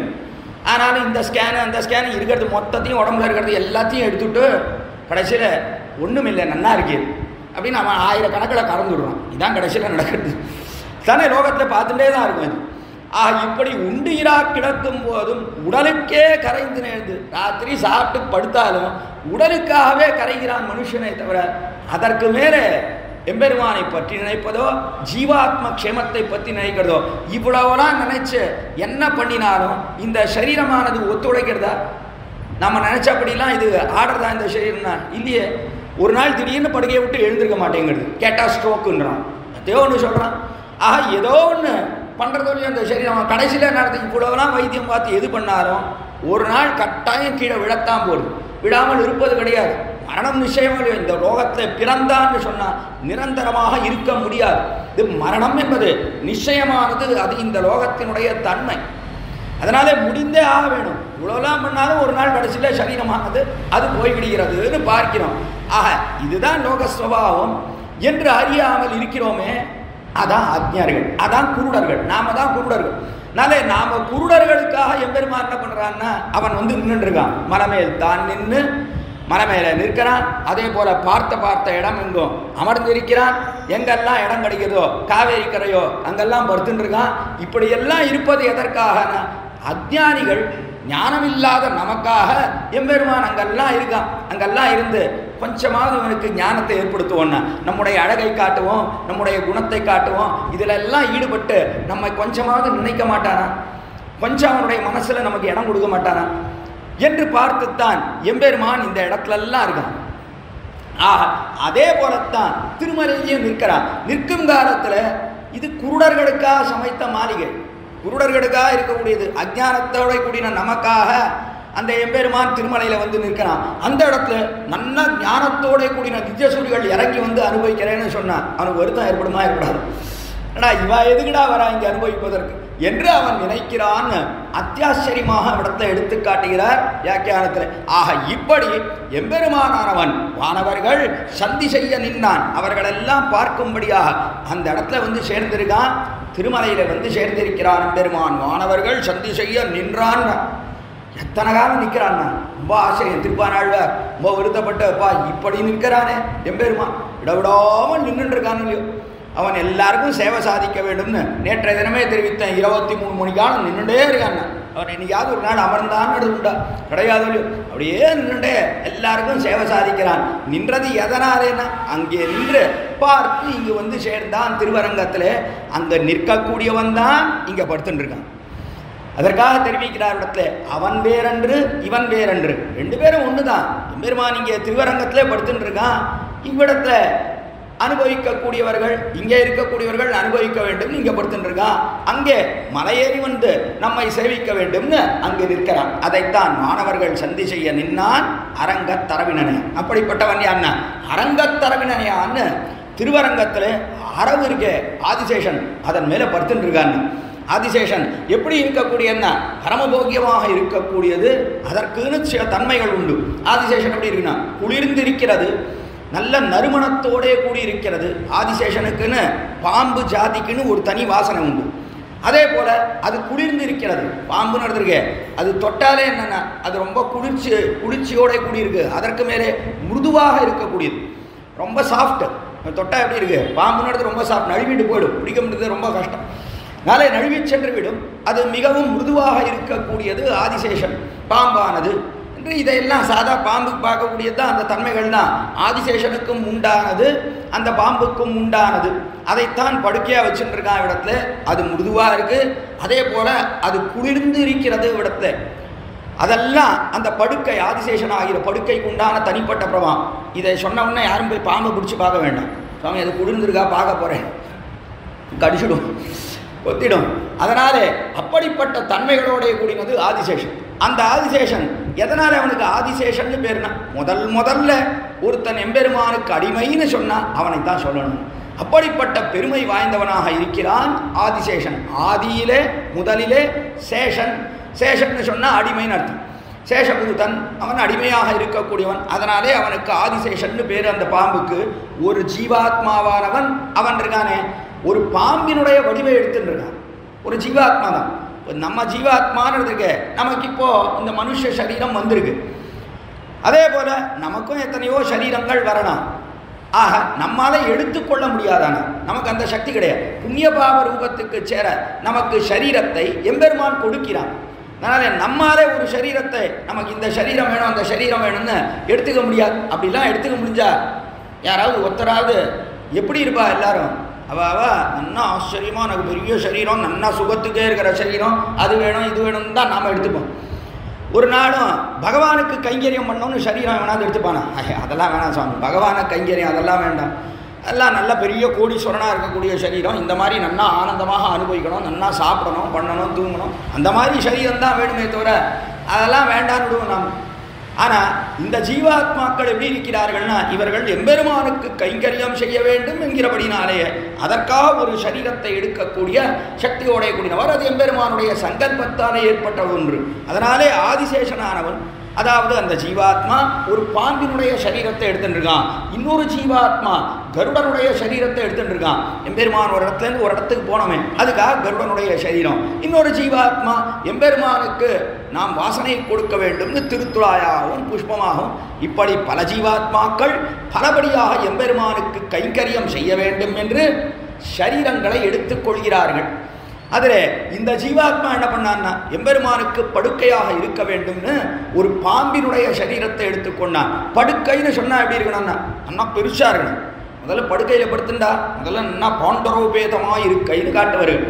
அதாவது அதற்கு 5 குணங்கள் இருக்கணும். மெத்தன்ன பஞ்சசயனத்தின் மேலே என்று ஆண்டாள் திருப்பாவையிலே சொல்கிறான். மெத்தன்ன பஞ்சசயனம், பஞ்சசயனம்னா 5ன்னு ஒரு அர்த்தம் உண்ட இடத்துல அந்த 5 குணங்களோட கூடினது ஒரு படுக்கை. என்ன இருக்கணும் 5 குணம்னா? முதல்ல பெருசாக இருக்கணும். கட்டில் ஏறி படுத்துண்டா இதில் படுத்துட்டு இருப்போமா கார்த்தால வரைக்கும், இல்லை விழுந்துடுவோமா கீழே, எப்போ விழுவோம்னு பயந்துட்டே இருந்தால் தூக்கமே வராது. கட்டில் ஏறி படுத்துனா நன்னா இந்த பக்கம் அந்த பக்கம் எந்த பக்கம் திரும்பினாலும் நம்ம விழமாட்டோம், ஜாகிரதையாக இருப்போன்ற எண்ணம் இருக்கணும். அப்படி இருந்தால் தான் முதல்ல தூக்கம் வரும். அதற்கு மேலே என்ன இருக்கணும்? அதுக்குன்னா அது குளிர்ந்து இருக்க வேண்டும். அதுக்கு மேலே குளிர்ச்சியும் இருக்கணும். அதற்கு நல்லா குளிர்ந்து இருக்கணும். ரொம்ப உஷ்ணமாக இருந்தால் படுக்க முடியாது. சரி, குளிர்ந்து இருக்கணும்னா ஐஸாக இருக்கக்கூடாது. இதுன்னு சீதோஷ்ணங்கள் உஷ்ணமாகவும் இருக்கணும், சீதோஷ்ணங்கள் சமமாக இருக்கணும். அதற்கு மேலே என்னென்னா அது நல்ல சுத்தமாக இருக்கணும், நல்ல வெள்ளை நிறத்தில் சுத்தமாக இருக்கணும். அதற்கு மேலே வாசனையோடையும் இருக்கணும். அதுக்கு வாசனை ஒரே துர்க்கந்தமாக இருந்ததுன்னு சொன்னால் படுக்கையை பார்த்தாலே பார்க்கறத படுத்துக்கணும்னு தோணணும். அதற்கு மேலே நல்ல வாசனையும் இருக்கணும். அதுக்கு அது ஒரே துர்க்கந்தத்தோட கூடியிருந்தா அது பிரயோஜனம் இல்லை. ஆனால் சில பேருக்கு என்னென்னா, சில பேருக்கு நன்னா படுக்கையெல்லாம் நன்னா விரித்து வச்சுருப்பான். நம்ம வீட்டுக்கு யாராவது வருவா, வரக்கூடியவர்களுக்கு நன்னா விரித்து படுக்கையெல்லாம் விரித்து நன்னா சுத்தமாக அதுக்கு மேலே நன்னா புது பெட்ஷீட்லாம் போட்டு நன்னா வச்சுருப்பார். அவருக்கு என்னென்னா அதெல்லாம் சரிப்படாது. அவர் அழுக்காக ஒரு துண்டு வச்சுருப்பார். அதை எடுத்து மேலே விரிச்சாதான் அவருக்கு தூக்கமே வரும். அது துர்கந்தத்தோட அழுக்கா என்ன பண்ணுறது, அது அவளுக்கு தன்மை சில பேருக்கு. ஆனால் எம்பெருமான் அப்படின்னா அவன் சர்வகந்தகான்னு எல்லா வாசனைகளுக்கும் ஒரே இருப்பிடமாக இருக்கிறபடினாலே அந்த எம்பெருமானுக்கு வாசனையோடே கூடியிருக்க வேண்டும் என்று ஆதிசேஷன் பாம்பு ஜாதிக்கே உண்டான தனிப்பட்ட வாசனையுடன் இங்கே கூடியிருக்கிறான். இன்னும் பெருசாக இருக்கான்னா திருப்பார்கடலே பெரிய ஆதிசேஷன் பெரிய திருமேனியை வைத்துக்கொண்டு சமனில்லாத பலபரப்பின்னு எம்பெருமான் இருக்கான எவ்வளவு பெரிய திருமேனியை எடுத்துட்டாலும் உடத்துல அவ்வளவு பெருசாக அந்த ஆதிசேஷன் நம்மிடத்தை இருக்கிறான். அதற்கு சேர அவனும் பெருத்து போகிறான். எம்பெருமான் மேலே சேரி சயனிக்கிறான் என்கிறபடினாலே தன்னுடைய ஆனந்தம், அந்த ஆனந்தத்தின் காரணத்தால் என்ன ஆகுது, ஆனந்தம் அதிகாச்சுன்னா சரீரம் தன்னுடைய பெருகிறது இல்லையோ. அதனாலே ஆதிசேஷனுடைய திருமேனியும் நல்லா பெருசாக எடுத்த இடத்துல நிறைய இடம் இருக்குது. அவனும் நாச்சிமார்களும் இப்படி அப்படி எந்த பக்கம் திரும்பினாலும் உழவாதபடியாக பெரியான இடம் இருக்கிறது. குளிர்த்தியோட கூடியிருக்கிறான். உஷ்ணமும் சமமாக இருக்குது. அதற்கு மேலே நறுமணத்தோட கூடியிருக்கான். அதற்கு மேலே ரொம்ப மிருதுவாக இருக்கான். வெள்ளை நிறத்திலையும் இருக்கான். இப்படியெல்லாம் பல குணங்களோட கூடினவன் ஆதிசேஷன். அப்படிப்பட்ட ஆதிசேஷனைத்தான் எம்பெருமான் படுக்கையாக கொண்டிருக்கிறான். அதை படுக்கையாக கொண்டு அதன் மேலே சயனித்திருக்கிறான் திருவரங்கத்தில். அதைத்தான் இங்கே ஆச்சரியமாக காட்டினார். மந்திபாய் வடவேங்கட மாமலை வானவர்கள் சந்தி செய்ய நின்னான் அரங்கத்து அரவினனையான் என்ற அரங்கத்தில் ஆச்சரியமா சயனித்திருக்கிறான். அப்படிப்பட்ட அரங்கத்தில் படுத்துருக்கானே அந்த எம்பெருமானுக்கு என்ன பெருமை தெரியுமா? அரங்கத்தரவினியான் அந்திபோல் நிறத்தாடையும் அதன் மேல் அயனை படைத்தது ஓரெழில். அந்திபோல் நிறத்தாடை என்று மறுபடியும் அந்த திருவாடை இருக்கு, அதாவது அந்த வஸ்திரம் கீழ்ப்பாசுரத்தில் அனுபவித்தாரே அந்த வஸ்திரம் இருக்கு, அதனுடைய எண்ணம் இருக்கு, அதை விட்டு போகவே இல்லைன்னா. ஏன்னா அது பரமபோக்கியமாக இருக்கு. அது பரமபோக்கியமாக இருக்கிற அப்படின்னாலே அதை மறுபடியும் ஒரு முறை கொண்டாடுகிறார் இடத்துல. ஏன்னா அந்த வஸ்திரம் வேஷ்டி எங்கிருந்து இருக்கு, பீதாம்பரம் இடுப்புல இருந்தானே இருக்கு. இப்போ இடுப்புல இருந்தானே அது கீழே செல்கிறது. அதனாலே அந்த இடுப்பில் இருக்கிறபடினாலே அந்த இடுப்பை அனுபவிக்க பூங்காலத்தில் வஸ்திரமும் சேர்ந்து கண்ணில் படுறது திருப்பானாழ்வார். இந்த வஸ்திரமும் சேர்ந்து கண்ணிலே படுகிறபடினாலே அதை முதல்ல கொண்டாடுகிறார். அந்திபோல் நிறத்தாடையும் என்று சந்தியாராகம்னு சாயங்கால வேளையில் அப்படி சூரியன் அஸ்தமிக்கும் போது எப்படி இருக்கு அப்படின்னா மஞ்சள் வெயில்னு சொல்கிறோம். இந்த மஞ்சள் வெயில் இருக்கு, அதை போலத்தான் அந்தி போல். அந்தி என்றால் சேரக்கூடியது, சந்தி என்று சொல்கிறோம். அதாவது மத்தியானமும் சாயங்காலமும் அப்படி கூடுகிறது, அல்லது சாயங்காலமும் ராத்திரியும் சேருகிறது. அந்த சமயத்தில் இருக்கக்கூடிய அந்த நிறத்தை போலே தான் அவனுடைய வஸ்திரம் என்று ஆச்சரியமாக காட்டுகிறார். அந்தி போல் நிறம், அந்த நிறத்தாடையும் அதன் மேல் அயனை படைத்ததோரில் அதன் மேலே அந்த அயன் என்று சொல்லக்கூடிய அந்த பிரம்மா, அயன் அயன்னு சொன்னார். அஜன் என்பதுதான் அயன் என்று கிடக்கிறது. சம்ஸ்கிருதத்தில் அஜன் என்று தெரிவிப்பார்கள். அஜன் என்று சொன்னால் பிறப்பில்லாதவன் அர்த்தம், பிறப்பு கிடையாதுன்னு அர்த்தம்.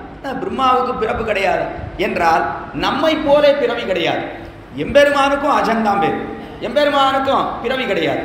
எம்பெருமான் பிறக்கிறானான அவனுக்கும் பிறவி கிடையாது. ஆனால் என்ன வித்தியாசம் என்றால் அவன் பரமாத்மா, பிரம்மான்னு சொல்லக்கூடியவன் அஜன், அயன், அவன் தான் பிரம்மா. அந்த பிரம்மான்னு சொல்லக்கூடியவன் அவன் ஜீவாத்மா. எம்பெருமான் பரமாத்மா ஸ்ரீமன் நாராயணன், இவன் ஜீவாத்மா. இப்படிப்பட்ட இந்த ஜீவாத்மாவுக்கு நம்மை போலே பிறவி கிடையாது. எம்பெருமானை எடுத்துட்டு பார்த்தா அவனையும் வேதம் என்ன சொல்றா, அஜாயமானஹா என்று. அஜாயமானஹா என்றால் அவனுக்கும் பிறவி கிடையாது என்று தெரிவிக்கிறது. எம்பெருமானுக்கு பிறவி இல்லைன்னு சொன்னா, ஆனால் ஆண்டாள் இருக்காளே, ஒருத்தி மகனாய் பிறந்து பிறந்தவாறும் வளர்ந்தவாறும் எல்லாம் ஆழ்வார்கள் எல்லாம் ஆண்டாளும் பிறந்து பிறந்துன்னு சொல்றாளே, ஆனால் பிறவி கிடையாதுன்னா நம்மை போல எம்பெருமானுடைய பிறவிக்கு கர்மம் காரணம் கிடையாது. நம்முடைய பிறவிக்கு கர்மம் காரணம், அதை கீழே சொல்லிட்டேன். புண்ணிய பாப ரூபமான கர்மம் காரணம் நம்முடைய பிறவிக்கு. ஆனால் எம்பெருமானுடைய பிறவிக்கு கர்மம் காரணம் அன்று. எம்பெருமான் என்ன பண்றான், அவனே ஆசையாலே பிறக்கிறான். இச்சா கிரகீத அபிமத ஊரு தேகவா என்று தெரிவிக்கிறார் பராசர முனிவர் ஸ்ரீ விஷ்ணு புராணத்தில். தன்னுடைய இச்சையாலே தான் ஆசைப்பட்டு தசரதனுக்கு பிள்ளையா போய் பிறக்கணும், அதே போல வசுதேவனுக்கு பிள்ளையா போய் பிறகணும் என்றெல்லாம் தான் ஆசைப்பட்டு ஒரு சரீரத்தை எடுத்துக் கொள்கிறான். அதனாலே அவன் மீனாக சரீரம் எடுத்துக்கிறான், ஆமையா சரீரம் எடுத்துக்கிறான், ஒரு பன்றியாக சரீரம் எடுத்துக்கிறான். இப்படியெல்லாம் தான் விருப்பத்துக்கு சேர ஒரு காரியம் பண்ணணும்னு அதற்கு சேர எம்பெருமான் பலபடியாக சரீரங்களை பரிகிரகம் பண்ணி கொள்கிறான். எம்பெருமான் திருமேனியை எடுத்துக்கிறான். நாளே கர்மம் காரணம் என்று அவன் திருமேனியை எடுத்துக்கொள்வதற்கு நாளை எம்பெருமான் பிறக்கிறான்னு சொன்ன கர்ப்பவாசம் பண்ணி பிறக்கிறான். கர்ப்பத்திலே இருந்து இடத்துல கௌசல்யனுடைய வயிற்றுல ததச்ச துவாதசே மாசே சைத்ரே நாவமிகே திதவுன்னு 12 மாதம் இருந்தான். கௌசல்யனுடைய வயிற்றுல 12 மாதம் இருந்து பிறந்தான் ராமன். அதே போல தேவகி வயிற்றிலையும் கர்ப்பவாசம் பண்ணி பிறந்தான். இடத்தை கர்ப்பத்தில் இருந்தான். ஆனால் அப்படி இருப்பதற்கு காரணம் இருக்கே கர்மம் காரணம் என்று. நாம் நம்முடைய தாயார் வயிற்றில இருக்கோம், கர்ப்பவாசம் பண்றோம். இப்படி கர்ப்பவாசம் பண்றதுக்கு காரணம் என்ன? பாவம் காரணம். பாவத்தினால்தான் ஒரு இருட்டறையில கை காலெல்லாம் நீட்ட முடியாமல் அப்படி முடக்கி போய் அப்படி கிடக்கிறோம். அவ்வளோ கஷ்டம். 9 மாதம் 10 மாதம் இடத்துல கிடக்கணும், கை காலை அசைக்க முடியாது, அப்படி முடங்கி கிடக்கிறோம் இடத்துல. அதுக்கு காரணம் கர்மம், பாவம் காரணம்.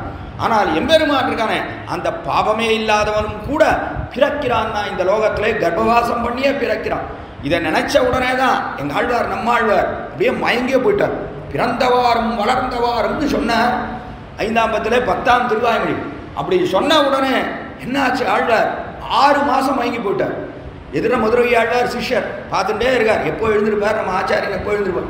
ஏன்னா அவருக்கு ரொம்ப ஆச்சரியம்னா இது எப்படி பிறந்தான் எம்பெருமான் இந்த லோகத்திலே வந்து? நாம் ஏதோ கர்ப்பவாசம் பண்ணிக்கிறோம், நம்முடைய கர்மம் காரணம். ஆனால் கர்மத்துக்கும் அவனுக்கும் சம்பந்தமே கிடையாது. எந்த கர்மங்களும் அவனை தீண்டுவதே கிடையாது. நமாம் கர்மாணி லிம்பந்தி நம்மை கர்மபலய ஸ்பிருகா என்று தெரிவிக்கிறான் கீதாச்சாரியர். எந்த கர்மங்களும் என்னை தீண்டுவது கிடையாது. கர்மத்தினுடைய பலன்கள் இருக்கு, அதாவது சுகதுக்கம். கர்மம்னு சொன்னா புண்ணிய பாவங்கள், அதற்கு சேர சுகதுக்கங்கள் இருக்கு.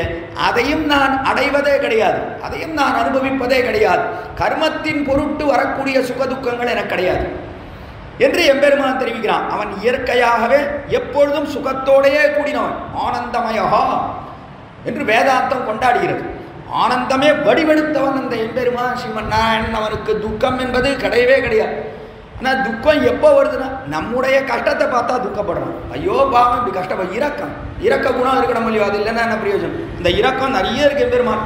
ஐயோ பாவம் இவெல்லாம் இப்படி கஷ்டப்படுறாளே, இவாளும் நம்மை வந்து அறிந்து நம்மை சேரக்கூடாதான்னு எம்பெருமான் நினைக்கிறான். அதனாலே அவனுக்கு வருத்தம் ஏற்படுறதே தவிர கர்மத்தின் காரணத்தாலே பாவத்தின் காரணத்தாலே அவன் துக்கத்தை அடைவது கிடையாது என்பது அவனுக்கு உண்டான விசேஷம். அதனாலே பகவான் இருக்கானே அவனுடைய பிறவிக்கு காரணம் இருக்க நம்மிடத்துல உண்டான கிருபை. அதனாலே வந்து பிறக்கிறான் எம்பெருமான். சரி, இப்போ பிரம்மாவை எடுத்துட்டு பார்த்தா அவனுடைய பிறவி இருக்க அது காரணம் என்னன்னா கர்மம் காரணம். பிரம்மான்னு சொன்னா அவன் சாதாரண ஜீவாத்மா. அந்த ஜீவாத்மா தான் ஒரு பிரம்மா என்று சொல்லக்கூடிய சரீரத்தை அடைகிறான், ஒரு தேவதையினுடைய சரீரத்தை அடைகிறான். சரீரங்கள்ன்றது எப்படி பார்க்கப்படுறதுன்னா தேவதா சரீரம், அதற்கு மேலே மனுஷ சரீரம், திரியக் சரீரம், ஸ்தாவர சரீரம் என்று 4 சரீரங்கள். இந்த சரீரம் இருக்க 4 ஜாதி என்று இதைத்தான் தெரிவிப்பார்கள். எது 4 ஜாதிகள்னு சொன்ன தேவதை என்று அது ஒரு சரீரம். அது பிரம்மா தொடங்கி மற்ற தேவதைகள் எல்லாம், இந்திராதி தேவதைகள் எல்லாம் அதற்குள்ளே அடக்கம். அது தேவதா சரீரம். அடுத்தபடியா மனுஷனாகிற நம்முடைய சரீரம். அதற்கு மேலே திரியக் என்று சொன்னால் திரியக்கூடிய மிருகங்கள், மிருகம் பறவையெல்லாம் இருக்கே அந்த சரீரம். அதற்கு மேலே ஸ்தாவரம்னு சொன்னால் எப்பொழுதும் இருக்கக்கூடிய மரம், செடி, மலை, கொடி இதெல்லாம் இருக்கலையோ அதெல்லாம் எப்பொழுதும் நிற்பதையே தங்களுக்கு தன்மையாக கொண்டது ஸ்தாவர சரீரம். இதே போல ஜீவாத்மாக்களுக்கு அதனுடைய புண்ணிய பாவத்துக்கு சேர சரீரங்கள் வந்து சேருகின்றன. தேவதா சரீரம்னா புண்ணியம் அதிகம், பாவம் குறைவு. மனுஷ சரீரம்னா அது சமமாக இருக்கக்கூடியது, புண்ணிய பாவங்கள் சமமாக இருக்கக்கூடிய சரீரம் மனுஷ சரீரம். அதற்கடுத்தபடியா மிருக சரீரம்னு சொன்னா பாவம் அதிகம், புண்ணியம் குறைவு. அதற்கு மேலே ஸ்தாவரம்னு சொல்லக்கூடியது இதே போல இருக்கிற பதார்த்தம் இருக்கு. இதெல்லாம் ஒரு சரீரம், உள்ளுக்குள்ள ஆத்மா இருக்கு. இந்த ஆத்மாவுக்கு ஒரு சரீரம் வந்திருக்கு. இந்த சரீரங்களுக்கெல்லாம் இந்த ஆத்மாவுக்கு பாவமே அதிகம், பாவம்தான், புண்ணியமே இல்லை என்று சொல்லும்படியாக இருக்கும் தன்மையிலே இதை போல ஸ்தாவர சரீரங்கள் வந்து சேருகின்றன. ஆக இப்படி 4 வகைப்பட்ட சரீரங்களை பார்க்கிறோம். அதில் தேவதைன்னு சொன்ன பிரம்மாவுக்கு புண்ணியம் நிறைய இருக்கு. அந்த புண்ணியத்தின் காரணத்தால அவனுக்கு என்ன ஏற்படும்னா கர்ப்பவாசம் கிடையாது. கர்ப்பவாசம் இல்லாதபடினாலே அவனை அயன், பிறப்பில்லாதவன். நான் என்ன அர்த்தம்னா நம்மை போல கர்ப்பவாசம் பண்ணி தாயார் வயிற்றிலே இருந்து பிறப்பது கிடையாது.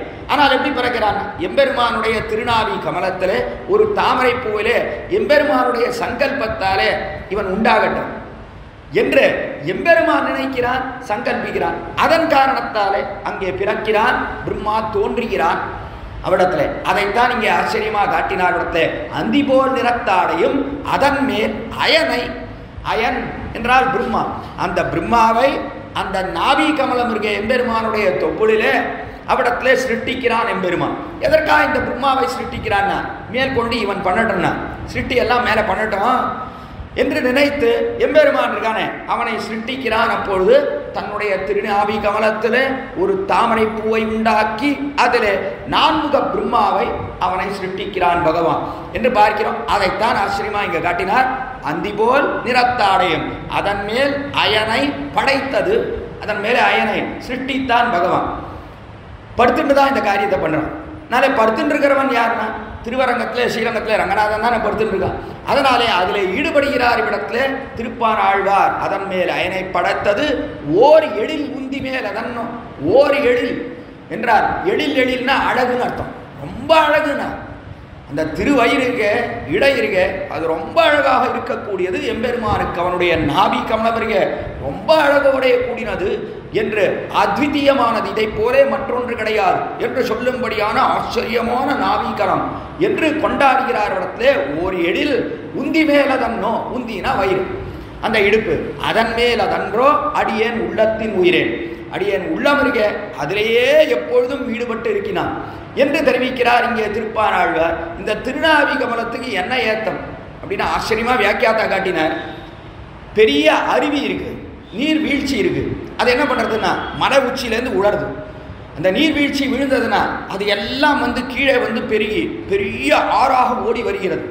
கீழே ஆறாக ஓடி வந்தால் ஒரு இடத்துல பள்ளம் இருந்ததுன்னு சொன்னா அந்த இடத்துல என்ன ஆகுது? சுழின்னு பார்க்கிறோம்.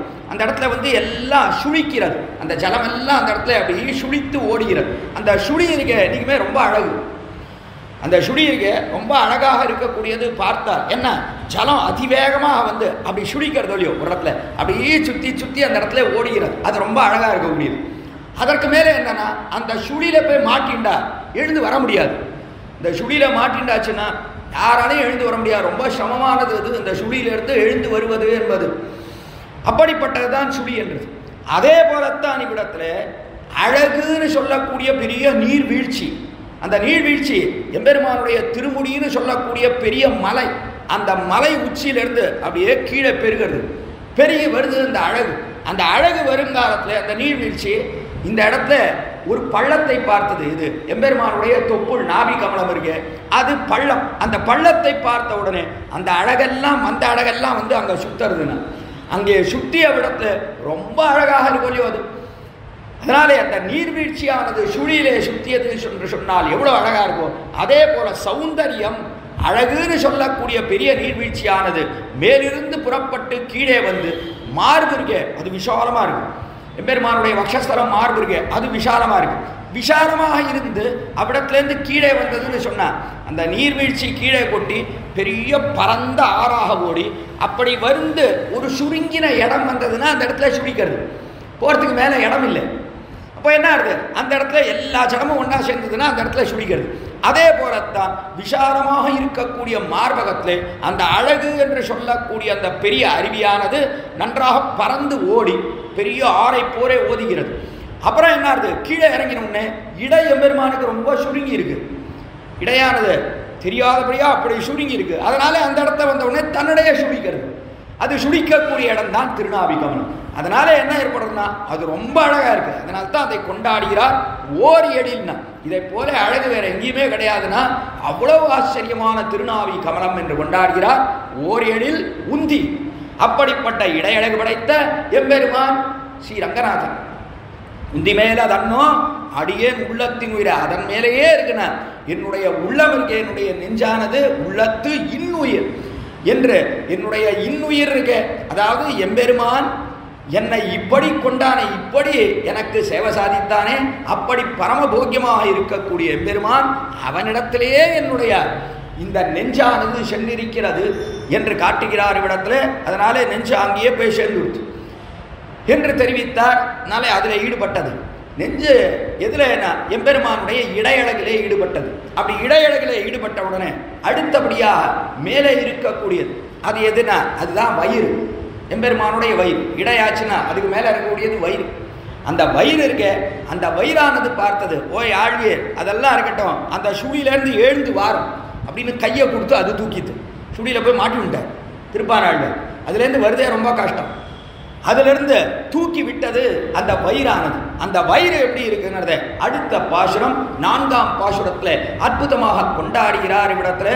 அவ்வளோ ஆச்சரியமாக இருக்கக்கூடியதுன்னு தெரிவிக்கிறார் இவ்விடத்தில். அது சதுரமா மதில் சூழ் இளங்கை கிரவன் தரபட்டுரை ஓட்டி ஓர் வெங்கனை உத்தவன் ஓதவண்ணன் மதுரமா வண்டு பாடா மாமயிலாடரங்கத்தம்மன் திருவைத்துதரபந்தம் என் உள்ளத்துள் நின்று உலாவின்னதே என்று ஆச்சரியமான 4ஆம் பாசுரம்.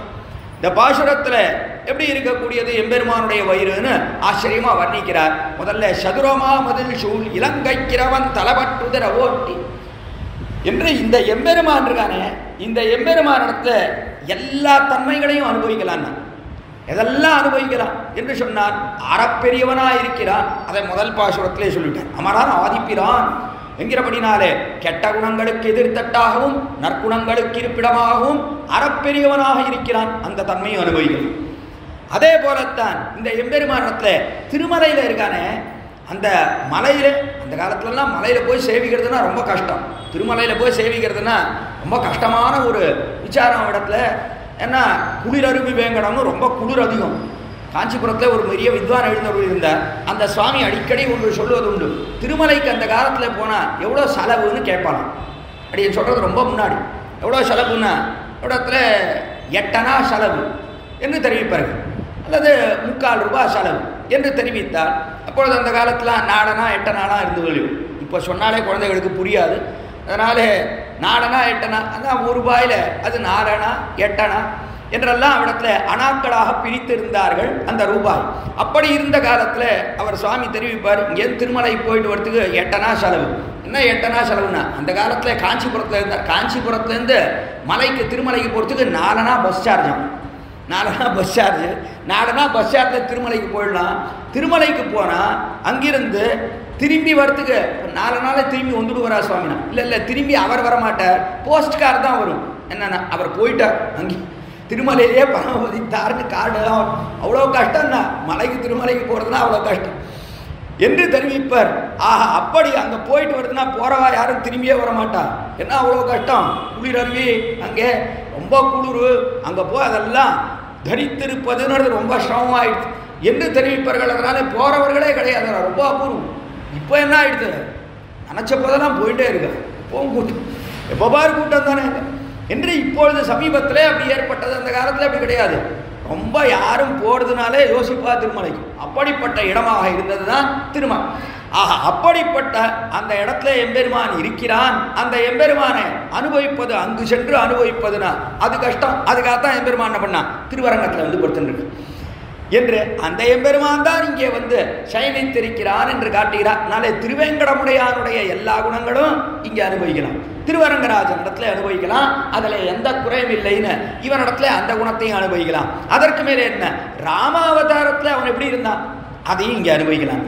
இங்கே திருவரங்கத்திலே இவனிடத்திலே அனுபவிக்கலாம் என்கிறபடினாலே அதையும் காட்டுகிறார். இடத்துல அடுத்த பாசுரத்திலே 4ஆம் பாசுரத்திலே சதுரமா மதில் சூழ் இலங்கைக்கிறவன் என்று சதுரமாக இருக்கக்கூடிய மதில், அதாலே சூழப்பட்ட லங்கை. இந்த லங்கை எப்படி இருக்கு, சதுரமான மதுரால நன்னா கட்டியிருக்கான். ஆச்சரியமாக கட்டப்பட்ட ஊர் அது லங்கை என்று சொல்லக்கூடியது. ரொம்ப அழகாக இருக்கக்கூடியது. எல்லாரும் கவிகள்லாம் அநேகம் பேர் நிறைய கொண்டாடுறார். ஏன் அவ்வளோ சொன்னோம், அயோத்தியை கொண்டாடினதே குறைவுன்னு சொன்னோம். அவ்வளோ கொண்டாடுறார் வால்மீகியே. ஸ்ரீராமாயணத்தில் வால்மீகியே லங்கையெல்லாம் எப்படி இருந்ததுன்னு நிறைய கொண்டாடுறார். அவடத்து சதுரமாமதில் சூழ்நிலை இவா கொண்டாடுறதுலாம் இருக்கட்டும், லங்கையை கொண்டாடினவன் யாருன்னா அனுமானே கொண்டாடுறான். போன அனுமான் இருக்கானே, லங்கையை போய் பார்க்குறான். என்ன ஆச்சரியமாக இருக்கு, என்ன அற்புதமாக கட்டியிருக்கான். அவனுடைய லங்கை இருக்கு அவ்வளோ அழகாக இருக்கிறதுன்னு ஹனுமானை கொண்டாடுகிறான். இடத்துல ராவனிடத்தில் ஈடுபட்டவன் அவனே ஆச்சரியப்படுகிறான். இது என்ன அழகு என்ன அழகு என்று அகோவீரியம் அகோதேயம் அகோ ராட்சசராஜஸ்ய சர்வணருக்ஷண யுக்ததான்னு ரொம்ப ஆச்சரியம். என்ன தைரியம் என்ன வீரியம் இந்த ராட்சச ராஜனுக்கு, லங்கையில் இருக்கக்கூடிய ராவணனுக்கு என்ன அற்புதமாக இந்த மதிலெல்லாம் இட்டு என்ன அழகாக கட்டியிருக்கான்னு.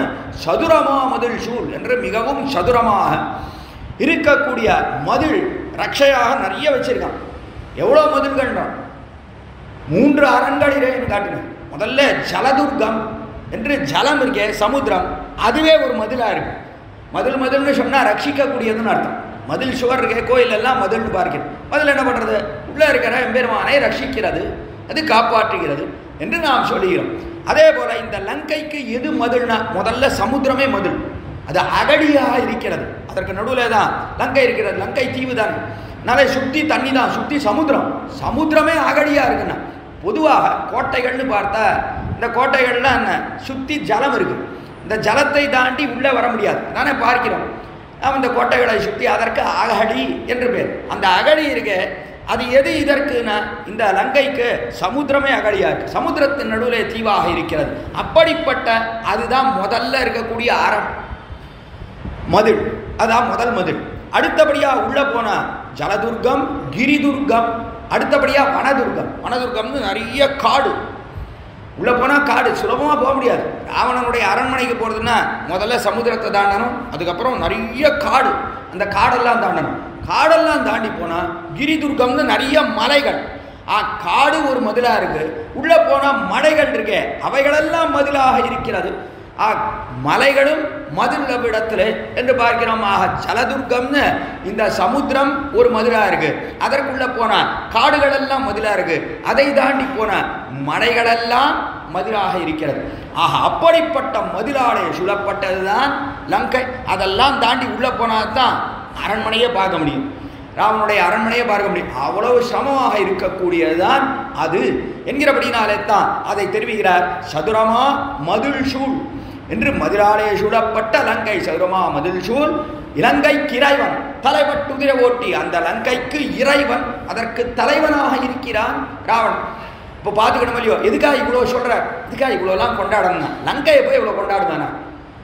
அயோத்தியை கொண்டாடினா அர்த்தம் இருக்கு. ராமன் பிறந்த ஊர், என்ன ராமன் நமக்கு ரொம்ப வேண்டியவன், பிறந்த ஊர்னு அயோத்தியை கொண்டான். லங்கையை போய் எது கொண்டாடணும்? அந்த லங்கையில் போய் தானே அவனை கொண்டான். அதனாலே தெரிவிக்கிறார் இடத்துல, அந்த லங்கையிலே போயே அல்லவா ராவணனை கொன்றான் ராமன். அதனாலே அதற்கு என்ன பெருமை இருக்குன்னு சொன்னோம் இல்லையோ, அது சொல்லாமல் போனார். யாருக்கு தெரியும் ராமனுடைய வீரத்தனம்? ராமனுடைய வீரத்தனத்தை நாம் அறிந்து கொள்ள வேண்டும்னு சொன்னால் எதிரினுடைய பலத்தை அறியணும். எதிரி எப்படிப்பட்டவன்னு தெரிந்தால்தான் இந்த அரசனுக்கு என்ன பெருமைன்றதை நாம் சொல்ல முடியும். எதிரியுடைய பலமே இல்லை, அவன் எலி எலும்பனா இருக்கான், ஒன்றும் கிடையாது. இவன் போனான், ராஜாவுக்கு என்ன சக்தி தெரியுமா, எங்கள் ராஜாவுக்கு எதிரியை போய் அழித்தான் அப்படின்னு சொன்னா, டே எதிரிக்கு என்னடா பலம் தானே முதல்ல கேட்கணும். எதிரிக்கு ஒரு பலமும் இல்லை, இவன் போனான் சதுரங்க சைன்யத்தோட போனான். அது தேவையே இல்லைங்க, சதுரங்க சைன்யமே இல்லை. யாரோ ஒருத்தனை அனுப்பினானே முடிச்சுட்டு வந்துடுவான் அந்த ராஜாவை, எதிரியை. அப்படி பலமே இல்லாத எதிரி ராஜா என்று இருக்கும் காலத்தில் சதுரங்க சைன்யத்தோட போய் இவன் அழித்தான்னு சொன்னான். அதில் என்ன பெரிய விசேஷம் இருக்கு? ஒன்றுமில்லை. அதனால என்னைக்குமே எதிரினுடைய பலத்தை சொல்ல வேண்டும். அதை தெரிவிக்கிறார் ஆச்சரியமாக திருப்பான் ஆழ்வார் இடத்துல. என்ன பலம் தெரியுமா அவனுக்குன்னா, இப்படி மதில்களாலே சுடப்பட்ட லங்கை, அதற்குள்ளே ராவணன் இருக்கிறான். அவனும் எப்படி இருக்கான்னா, அவன் அந்த லங்கைக்கு இறைவன். லங்கைக்கு இறைவனா? தேவதைகளுக்கே இறைவன் சொன்னான். அவன் லங்கைக்கு மட்டும் இல்லை, தேவதைகள் எல்லாம் நடுங்கினார்கள். ராவணனை பார்த்தா எல்லாருக்கும் ஒரே நடுக்கம். ராவணன்ற பேரை கேட்டால நடுங்குவர்கள் தேவதைகள். இவன் ராட்சசன் சொன்னா மனுஷ பெண்ணுக்கு பிறந்தவன் இவன் ராவணன். அவனுக்கு ராட்சசன் என்று பேர். நாளே ராட்சசனானவன் இவன். ஆனால் ராட்சசனுக்கு என்ன, விஷ்ணுவிடத்துல பக்தி கிடையாது. விஷ்ணு பக்தி இல்லாதவன் தான் ராட்சசன், விஷ்ணு பக்தி இல்லாதவன் தான் அசுரன். ஆனால் அசுரனுக்கும் ராட்சசனுக்கும் என்ன வித்தியாசம்னா, அசுரன் தேவஸ்திரீக்கு பிறந்தவன், தேவ பெண்ணுக்கு பிறந்தவன் அசுரன், அவனுக்கும் பக்தி கிடையாது. மனுஷ பெண்ணுக்கு பிறந்தவன் ராட்சசன், இவனுக்கும் பக்தி கிடையாது. பக்தி இல்லாததுல ரெண்டு பேருக்கும் பொருத்தம் உண்டு விடத்துல. அதனால் இவனுக்கும் பக்தி கிடையாது, விஷ்ணு பக்தி கிடையாது. அப்படிப்பட்ட இந்த ராட்சசன் இருக்கானே, அந்த இறைவன் இவன் தேவதைகளுக்கெல்லாம் எதிரியா இருக்கு. தேவதைகளுக்கெல்லாம் எதிரியாக இருந்து அவர்களுக்கு நிறைய இம்சை கொடுக்குறான். தேவதைகள்லாம் எப்படி இருந்தான் ஆச்சரியமாக தெரிவிக்கிறான் சம்பு தன்னுடைய ராமாயணத்தில். ஆச்சரியமாக தெரிவிக்கிறான் சம்பு ராமாயணத்தில் தேவதைகள்லாம் எப்படி இருந்தான், நடுங்கி கொண்டிருந்தார்கள். சூரியன் இருக்கானே எப்படி இருக்கணும்னா, ராவணன் கட்டளை இட்டிருக்கான் சூரியனுக்கு, நெல்லை உலர்த்துறதுக்கு எவ்வளோ உஷ்ணம் வேணுமோ அவ்வளோதான், அதுக்கு மேலே உஷ்ணமாக இருக்கக்கூடாது. இஷ்ட பிரகாரம்லாம் நீ இருக்கிய வெயில் அது இது, எங்கள் ஊர்லலாம் ஏசிலாம் கிடையாது, அதனால் ராவணன் சொல்லியிருக்கான் போல இருக்கு. அதனால் எவ்வளோ உஷ்ணம் இருக்கணுமோ அவ்வளோதான் இருக்கணும், அதுக்கு மேலே அதிகமாக காய்ந்தாயின்னு சொன்னால் உன் தலையை வெட்டிடுவேன். இது ராவணனுடைய ஆக்னி சூரியனை பார்த்து. அதனால சூரியன் இருக்கானே நெல் உலர்த்துவதற்கு எவ்வளோ உஷ்ணம் வேணுமோ அவ்வளோதான் இருப்பான் சூரியன். அதற்கு மேலே சந்திரன் சொல்லக்கூடியவன் இருக்கானே, அவன் ராவணனுடைய அந்த ராஜ்யத்தில் எப்பொழுதும் பூர்ண சந்திரனாக இருக்கணும், அமாவாசையே கிடையாது. ஒரு நாள் இருட்டெல்லாம் கூடுறது, கலை கூடுறது இறங்குறதுன்னெல்லாம் கிடையாது. ஆக்ஞை, ராவணனுடைய ஆக்ஞை, பூர்ண சந்திரனாக பிரகாசிக்கணும். அதுவும் எப்படி தெரியுமா பிரகாசிக்கணும், ரொம்ப ஆச்சரியமாக தெரிவிக்கிறான் இடத்துல.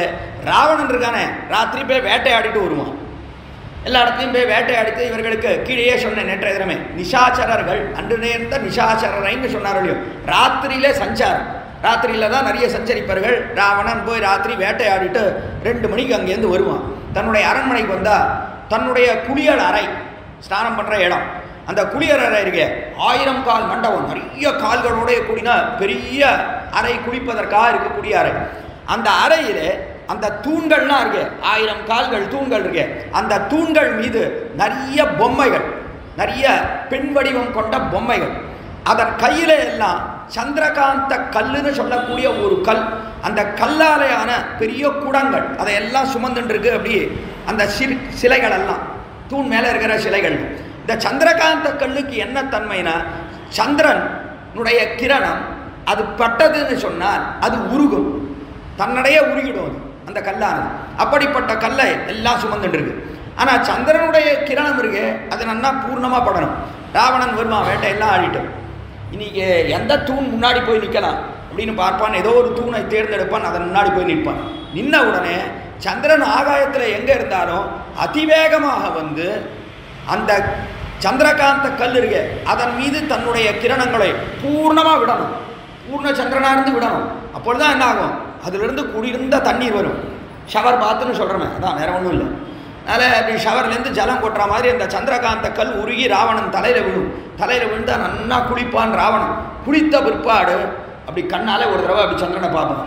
சந்திரனை பார்த்த உடனே சந்திரன் சேவிச்சுட்டப்பா இன்னைக்கு தப்பிச்சோம் பிழைச்சோன்னு ஓடுவன். மறுபடியும் எத்தனை தூரம் அவன் வந்தானோ ஆகாயத்திலே ஓட வேண்டும். இது சந்திரனுக்கு இட்ட கட்டளை ராவணன். நாளை இப்படித்தான் தேவதைகள் எல்லாம் இம்சையை அடைந்தார்கள் ராவணன் கையிலே என்று பார்க்கிறோம் இடத்துல. அதற்கு மேலே அக்னி இருக்கானே, அக்னி தான் தலைமை சமையல்காரன். அவன் தான் 8 குக்குன்னு சொல்கிறவன், அவன் தான் சமையல்காரன். அக்னி தான் சமைச்சுட்டு இருந்தான் ராவனுடைய மடப்படியில். ஆக இப்படியெல்லாம் தேவதைகள் எல்லாம் கஷ்டங்களை அடைந்தார்கள் அவ்விடத்தில் ராவணன் கையிலே. இதெல்லாம் தான் அவர்கள் போய் சொன்னார்கள் எம்பெருமானிடத்தில்.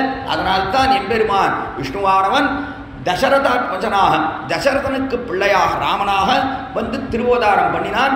சைதேவை உதீர்ணஸ்ய ராவணஸ்ய வதார்த்திபி அர்த்திதோ மானுஷே லோகே ஜக்ஞே விஷ்ணு சனாதனஹான்னு தேவதைகளெல்லாம் போய் பிரார்த்தித்தார்கள் எம்பெருமானிடத்திலே. சைதேவை உதீர்ணஸ்ய எதற்காக பிரார்த்தித்தார்கள், ராவணஸ்ய வதார்த்திபி, ராவணனை கொல்ல வேண்டும், ரொம்ப நல்ல காரியம், ராவணனை கொல்ல வேண்டும் என்று அவர்கள் எல்லாம் போய் பிரார்த்தித்தார்கள் தேவதைகள். என்ன, எங்களுக்கு ரொம்ப இம்சையை கொடுக்கிறான் ராவணன், எங்களை வாழ விடமாட்டேன் என்றான் என்று தெரிவித்தார்கள் தேவதைகள்லாம். அதனாலே எம்பெருமான் இங்கே வந்து பிறந்தான், ராமனாக வந்து திருவதாரம் பண்ணினான். அதைத்தான் இங்கே சதுரமா மதில் சூழ் இலங்கைக்கிறைவன், இப்படிப்பட்ட லங்கைக்கு தலைவனாக இருக்கிறான்.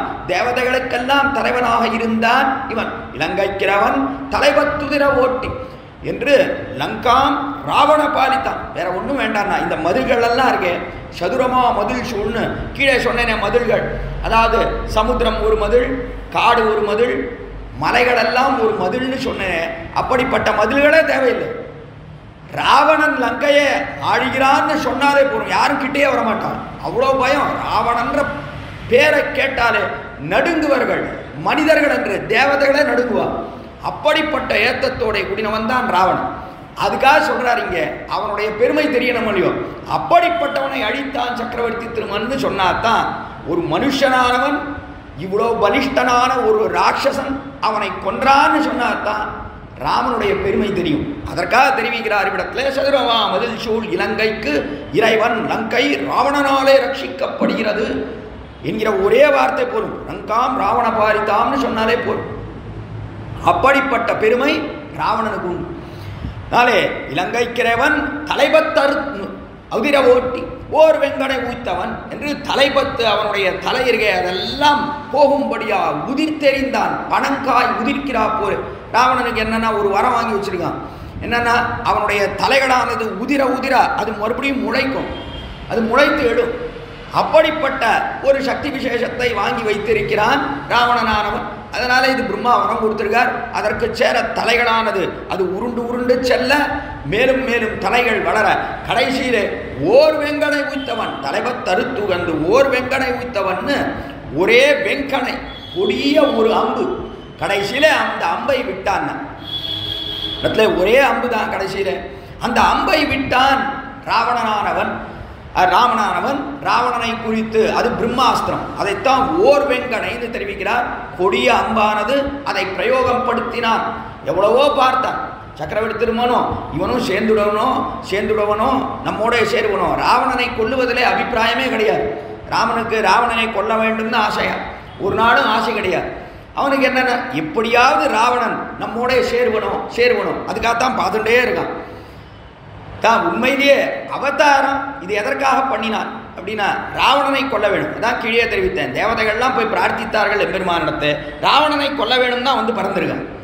ஆனாலும் கூட ராமனுக்கு என்னன்னா ராவணனை கொல்வதில் அபிப்பிராயம் இல்லை. எப்படியாவது அவனையும் திருத்தணும், அவனையும் திருத்தி நல்லபடியாக்கணும். எதுக்காக ராவணனை கொல்லணும்னு வேண்டாமே, அவனும் வாழ்ந்து போகட்டுமே, எதுக்காக கொல்லணும்? அழிப்பதிலே எம்பெருமானுக்கு அபிப்பிராயமே கிடையாது, அவனும் நன்னா இருக்கட்டுமே என்றுதான் நினைக்கிறான் சக்கரவர்த்தி திருமான். ரொம்ப ஆச்சரியமா ஒன்று தெரிவிக்கிறார். வந்தான் ராவணனுடைய தம்பி ஆகாயத்திலே விபீஷணன். ராமனோட சேர வேண்டும்னு வந்தான். சேர வேண்டும்னு வந்தவன் அவன் எதற்காக வந்தான்னா ராவணனுக்கு எவ்வளவோ நல்ல வார்த்தையெல்லாம் சொல்லி பார்த்தான். சீதையை விட்டுடுபா, ராமனிடத்துல கொண்டு போய் சேர்த்துடு, இது நல்லதில்லை, இது தகாத காரியம். ஒரு பெண் பிள்ளையை அங்கேருந்து பலாத்காரமாக தூக்கி வைத்து வந்து இங்கே வைத்திருப்பது இது தகாத காரியம்.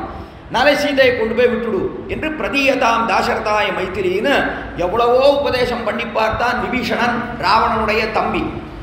ஆனால் அதெல்லாம் எதுவுமே கேட்கவில்லை ராவணன். ராவணன் காதில் எதுவுமே விழவில்லை. அதெல்லாம் விழாமல் கடைசியிலே அவனை விரட்டினான். துவாம் துதி குலபாம்சம் என்று இந்த குலத்தையே கெடுக்க வந்த கோடலி காம்பனி இங்கிருந்து ஒழிந்து போ என்று ராவணன் விபீஷணனை விரட்டினபடினாலே விபீஷணனும் வந்து சேர்ந்தான், ஆகாயத்தில் வந்து நின்றான்.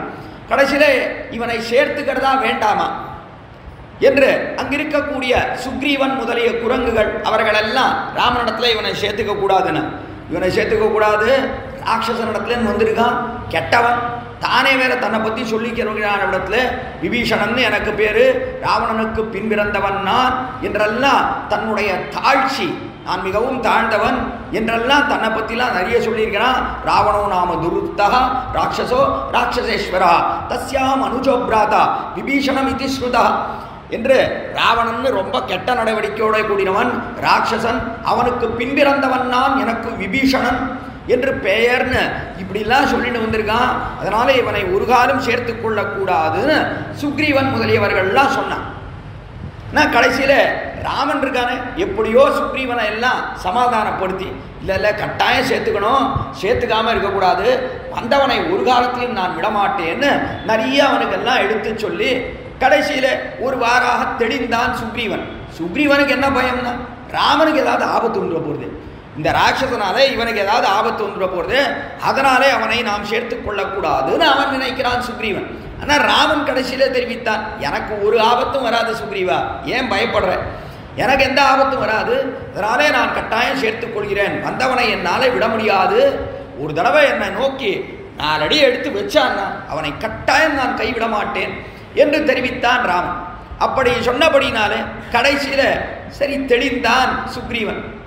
தெரிந்த பிற்பாடு ராமன் சுக்ரீவனையே அனுப்புகிறான், நீ போய் அழைச்சிட்டு வாப்பா, விபீஷன் ஆகாசத்தில் நின்றுருக்கான், அவனை போய் அழைத்துன்னு வா என்று இங்கே சுக்ரீவனையே அனுப்பினான் சக்கரவர்த்தி திருமன். அப்படி போனான் சுக்ரீவன், 4 அடி எடுத்து வச்சு போயிட்டான். போன உடனே ராமன் இருக்கானே, சுக்ரீவா நில்லு நில்லு, ஒரு நிமிஷம் இங்கே வா, ஒன்று சொல்ல மறந்துட்டேன், இங்கே வா. நீ திருப்பி அழைச்சான் சுக்ரீவனை.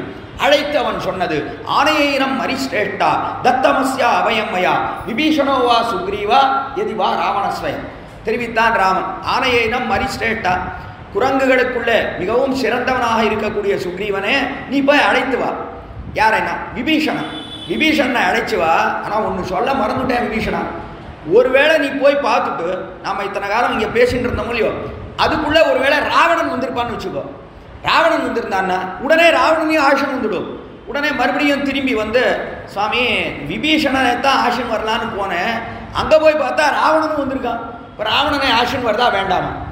மறுபடியும் ஒரு மீட்டிங் எல்லாம் போட்டு இந்த தீர்மானம் என்ன பண்ணுறது, ராவணனை கூட்டுக்கிறதா வேண்டாமா என்றெல்லாம் யோசிக்கவே யோசிக்காதே. ராவணனாக இருந்தால் உடனே ஆஷன் வந்துடுன்றான் ராமன். நிற்கவே நிற்காதே, ஆனையை நம் மரிஷ்டேட்டா தத்தமஸ்யா அபயம்மயா விபீஷணோவா சுக்ரீவா எதிவா ராவணஸ்வயம். ஒருவேளை ராவணனே வந்திருந்தான்னா விடாதே, உடனே ஆஷன் வந்துடும். ராமனுக்கு என்ன வேணும்னா ராவணனை சேர்த்துக்கணும். அவன் அந்த ஆசை, அவனோட சேர்த்து கொள்ள வேண்டும் என்பதுதான் ராமனுக்கு ஆசை. அதனாலே அவனை கொல்லக்கூடாதுன்னா, ஏனென்றால் விபீஷணன் ஒருத்தன் வந்து நம்மோடைய சேர்ந்தான்னா அவனோட விபீஷணனோட 4 ராட்சசா வந்திருக்கா. அவன் 4 பேர் தான் உயிர் பெற்று போவார்கள், வாழ்ந்து போவார்கள். இதே ராவணனே வந்தான்னு சொன்னால் லங்கையே வாழ்ந்து போகுங்க.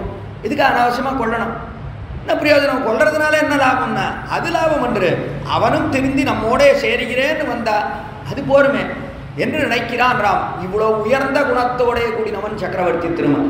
கடைசியில் என்ன ஏற்பட்டதுன்னா, ஆந்தனையும் பார்த்தான், ஆனால் வரலை. அவனும் எத்தனையோ பண்ணி பார்த்தான். ராமனும் எத்தனையோ பட்டாடோபங்களெல்லாம் பண்ணினான். இடத்துல மயங்கி கிடக்கிறா போலே கிடந்தான், எல்லாம் பண்ணினான். ஏன் ராவணனிடத்துல பயத்தை ஏற்படுத்தணும். ஐயோ மயங்கினா கூட எழுந்து வரானே, என்ன பண்ணாலும் எழுந்து வரானே திரும்பியும் யுத்தத்துக்கு. சாதாரண மனுஷன், இவ்வளோ சக்தியா இவனுக்கு என்கிற பயம் ஏற்பட்டு கடைசியில் அவன் வந்து சேர்ந்து விடுவனோ, ராவணனும் நம்மோட வந்து சேருவனோ என்று தான் பார்த்து கொண்டே இருந்தான் ராம். கடைசியில் என்ன ஆச்சுன்னு, கடைசியில் எவ்வளவு பார்த்தும் அவன் வரவே இல்லை. முதல் நாள் யுத்தத்தில் எல்லாம் போயிடுத்து ராவணனுக்கு. எல்லாம் போய் அவனுடைய தேரை அடித்து ஒடித்தான் ராமன். குதிரைகள் போயிற்று, தேர் ஓட்டி போனான். கையில் இருக்கக்கூடிய பானங்கள் எல்லாம் போயிடுத்து. வில்லு இருக்க, அந்த வில்லும் போச்சு, எல்லாம் போச்சு. கடைசியிலே போய் ஒன்றும் இல்லாமல் வெறும் கை வீரனாக நிற்கிறான் ராவணன். அப்படி இருக்கும் காலத்தில் இன்னும் ஒரே ஒரு பானம் விட்டால் முடிந்து போவன் ராமன். ராவன் முடிஞ்சே போயிருப்பான், இன்னும் ஒரு பானம் போகிறோம். ஆனால் ராமன் அப்பொழுது என்ன பண்ணினான்னா, அப்பொழுது அவனை கொல்லவில்லை. அவன் சொன்ன வார்த்தை உடனே எல்லாம் போச்சு. அவனுடைய கையில் ஆயுதங்கள் எல்லாம் போய் நிராயுத பாணியா நிற்கிறானே ராவணன். அவனை பார்த்து கச்சானுஜானாமி ரணார்த்தி தத்துவம் பிரவிஷ்ய ராத்திரிம் சர் ராஜலங்காம் ஆஸ்வாசிய நிர்யாஹி ரதி சதான்வி ததாபலம் திரக்ஷசிமே ரதஸ்தா என்று கச்சானுஜானாமி ரணார்த்தி தத்துவம் என்று இன்று போய் நாளை வா தெரிவித்தான் ராவணன். ராவணனை பார்த்து ராமன், இன்னைக்கு போ, இந்த யுத்த பூமியிலேருந்து இன்னைக்கு போ, இன்னைக்கு போயிட்டு ராத்திரி நன்னா படுத்துண்டு நன்னா உப்பு காப்பணும், எங்கெல்லாம் புண்ணு ஏற்பட்டிருக்கோ அதுக்கெல்லாம் உப்பு காப்பணம் போட்டுக்கோ. அப்படின்னா மூட்டையில் ஒரு துணியில் நன்னா உப்பை எல்லாம் கல் உப்பை ஒரு துணியில் நன்னா கட்டி அதை நன்னா எண்ணெயில் நன்னா சுடுற எண்ணெயில் அதை நன்னா போட்டு அமுக்கி அதை வந்து ஒத்தடம் கொடுக்கறது, அதான் உப்பு காப்பணம். அதனால் உப்பு காப்பணம்லாம் எங்கெல்லாம் புண்ணு ஏற்பட்டிருக்கோ அங்கெல்லாம் உப்பால் வச்சு நன்னா ஒத்தடம் கொடுத்து, நாளைக்கு புதுசாக தேர் எடுத்துக்கோ, தேரோட்டி எடுத்துக்கோ, குதிரைகளெல்லாம் எடுத்துக்கோ, புதுசாக வில்லு அம்புகளெல்லாம் எடுத்துக்கோ, நாளைக்கு வா யுத்தத்துக்கு, அப்போ பார் என்னுடைய பலத்தை, அப்போ காட்டுறேன்றா ராமன். ததாபலம் திரக்ஷசிமே ரதஸ்தா என்று என்னுடைய பலத்தை எப்போ பாருங்க. இன்னைக்கு அடித்தது முதல் நாள் அடித்தது குறைவா, எல்லாத்தையும் அடித்து வீழ்த்தாச்சு, ஒன்றும் இல்லை ராவணன் கையில். அப்படி அடித்தாச்சு, நாளைக்கு என்ன புதுசாக அடிக்க போகிறான், புது பலம் என்னத்தை பார்ப்பதற்கு இருக்கு. எதனாலே அனுப்பினான், திரும்பி போ என்று எதனாலே சொன்னான் ராமன்னா, வேற ஒன்றும் இல்லை. போனால் ராத்திரியெல்லாம் யோசிப்பான், ராவணன் படுத்துன்னு யோசிப்பான், இப்படி அடித்தானே ராமன், நன்னா அடிச்சுட்டானா, நம்ம இடத்துல இனி என்ன இருக்குது, ஒன்றுமே இல்லை, இன்னும் ஒரு பானத்தை விட்டுருந்தா நம்ம முடிஞ்சு போயிருப்போம். நாளைக்கு புதுசாக தேர் எடுத்துடுவான்னு சொல்கிறானே, நாளைக்கு இதை காட்டும் குறைவாக அடிமா ராமன், கட்டாயம் அடிச்சு நம்முடைய உரியரை வாங்கி விட மாட்டானா ராமன். அதனால வேண்டான்னா நாளைக்கு நம்ம ஆயுதம்லாம் எடுத்துகிட்டு போக வேண்டாம், போய் ராவனோட போய் கை குலுக்கி விடுவோம், அவனோட சேர்ந்து விடுவோம் என்று நினைத்து ராவணன் வருவனோ என்று தான் ராமனும் எதிர்பார்த்தான். அவனோட யுத்தம் பண்ணணும்னு ஆசை இல்லை ராமனுக்கு, அவனையும் தன்னோடைய சேர்த்து கொள்ள வேண்டும் ஆசை. ஆனால் கடைசியில் என்ன ஏற்பட்டது, ராமன் நினைத்தா போல இங்கே நடக்கலை. ராமன் வருவான்னு ஆசைப்பட்டான். சரி, வெறும் கையோட வருவான்னு ஆசைப்பட்டான். ஆனால் வரவில்லை. கடைசியில் ராமன் சொன்னா போலேயே வில்லையும் தேரையும் எடுத்து வந்தான். அதைத்தான் இங்கே ஓர் வெங்கனை உய்த்தவன். கடைசியில் மறுநாள் வந்த காலத்து ஒரே ஒரு அம்புதான் பிரம்மாஸ்திரம், அதை அடித்தான், ராவணனை சாய்த்தான் என்று விருத்தாந்தம் பார்க்கிறோம். அதை அற்புதமாக தெரிவிக்கிறார் இங்கே 4ஆம் பாசுரத்தில். சதுரமா மதில் சூழ் இலங்கைக்கிறவன் தலைவன் குதிரை ஓட்டி ஓர் வெங்கனை உய்த்தவன் ஓதவன். அப்படிப்பட்டவன் எப்படி இருக்கான்னா, ஓதம்னா சமுத்திரம், சமுத்திரத்தை போலே நம்முடைய சமத்தை எல்லாம் போக்கக்கூடியவனா இருக்கும். ஓத வண்ணன், வண்ணன் வண்ணன் சொன்ன நிறம்னு அர்த்தம். நம்மனா சம்ஸ்கிருதத்தில் வர்ணஹா என்கிற சப்தமானது தமிழ்ல வண்ணம் என்று கிடைக்கிறது. அல்லது வண்ணம்னு சொன்ன ஸ்வபாவம்னு அர்த்தம். ஸ்வபாவம் அந்த சமுத்திரத்தினுடைய தன்மையோட கூடினவன். சமுத்திரம் எப்படி இருக்கு, நீல நிறத்தில் இருக்கு. அதே போல நீல நிறத்து அழகனாக இருக்கிறான் ராமன். அதனாலே ஓதம் சமுத்திரத்தை போலே நிறம் கொண்டவன், அந்த கலர்ல இருக்கான் சக்கரவர்த்தி திருமன் அர்த்தம். ராமன் அந்த நிறத்தில் இருக்கான். அதற்கு மேலே அதனுடைய தன்மை, அதனுடைய சுபாவம் என்ன அப்படின்னா சிரமத்தை எல்லாம் போக்கக்கூடியது. சமுதிரத்துக்கு சிரமத்தை எல்லாம் போக்கக்கூடிய தன்மை உண்டு. எத்தனை தான் நம்ம கஷ்டம்லாம் அனுபவிச்சாலும் கார்த்தாலேருந்து சாயந்தரம் வரைக்கும் ஆஃபீஸ் போய் கிரகத்தில் எல்லாம் கஷ்டம், சாயங்காலம் கொஞ்சம் நேரம் போய் சமுதிரக்கரையில் நின்று பார்க்கறது ஏற்பட்ட சிரமத்தெல்லாம் போக்கிடும். அந்த ஜலத்தை பார்த்துட்டு இருந்தா அது சமுதிரத்துக்கு உண்டான தன்மை. ஆக அதே போலத்தான் எம்பெருமானும் இவ்விடத்திலே படுத்துட்டு இருக்கான். இங்கே ஒரு சமுத்திரமானது படுத்துட்டு இருக்கிறா போல இங்கே கிடக்கிறான்னா ஓதவண்ணன் என்று ஆச்சரியமாக தெரிவிக்கிறார். இடத்துல அப்படி கிடக்கிறான் எம்பெருமான் என்று பார்க்கிறோம். இவனுடைய கிடை அழகு இருக்கு, அவ்வளோ அழகு, அவ்வளோ அழகு.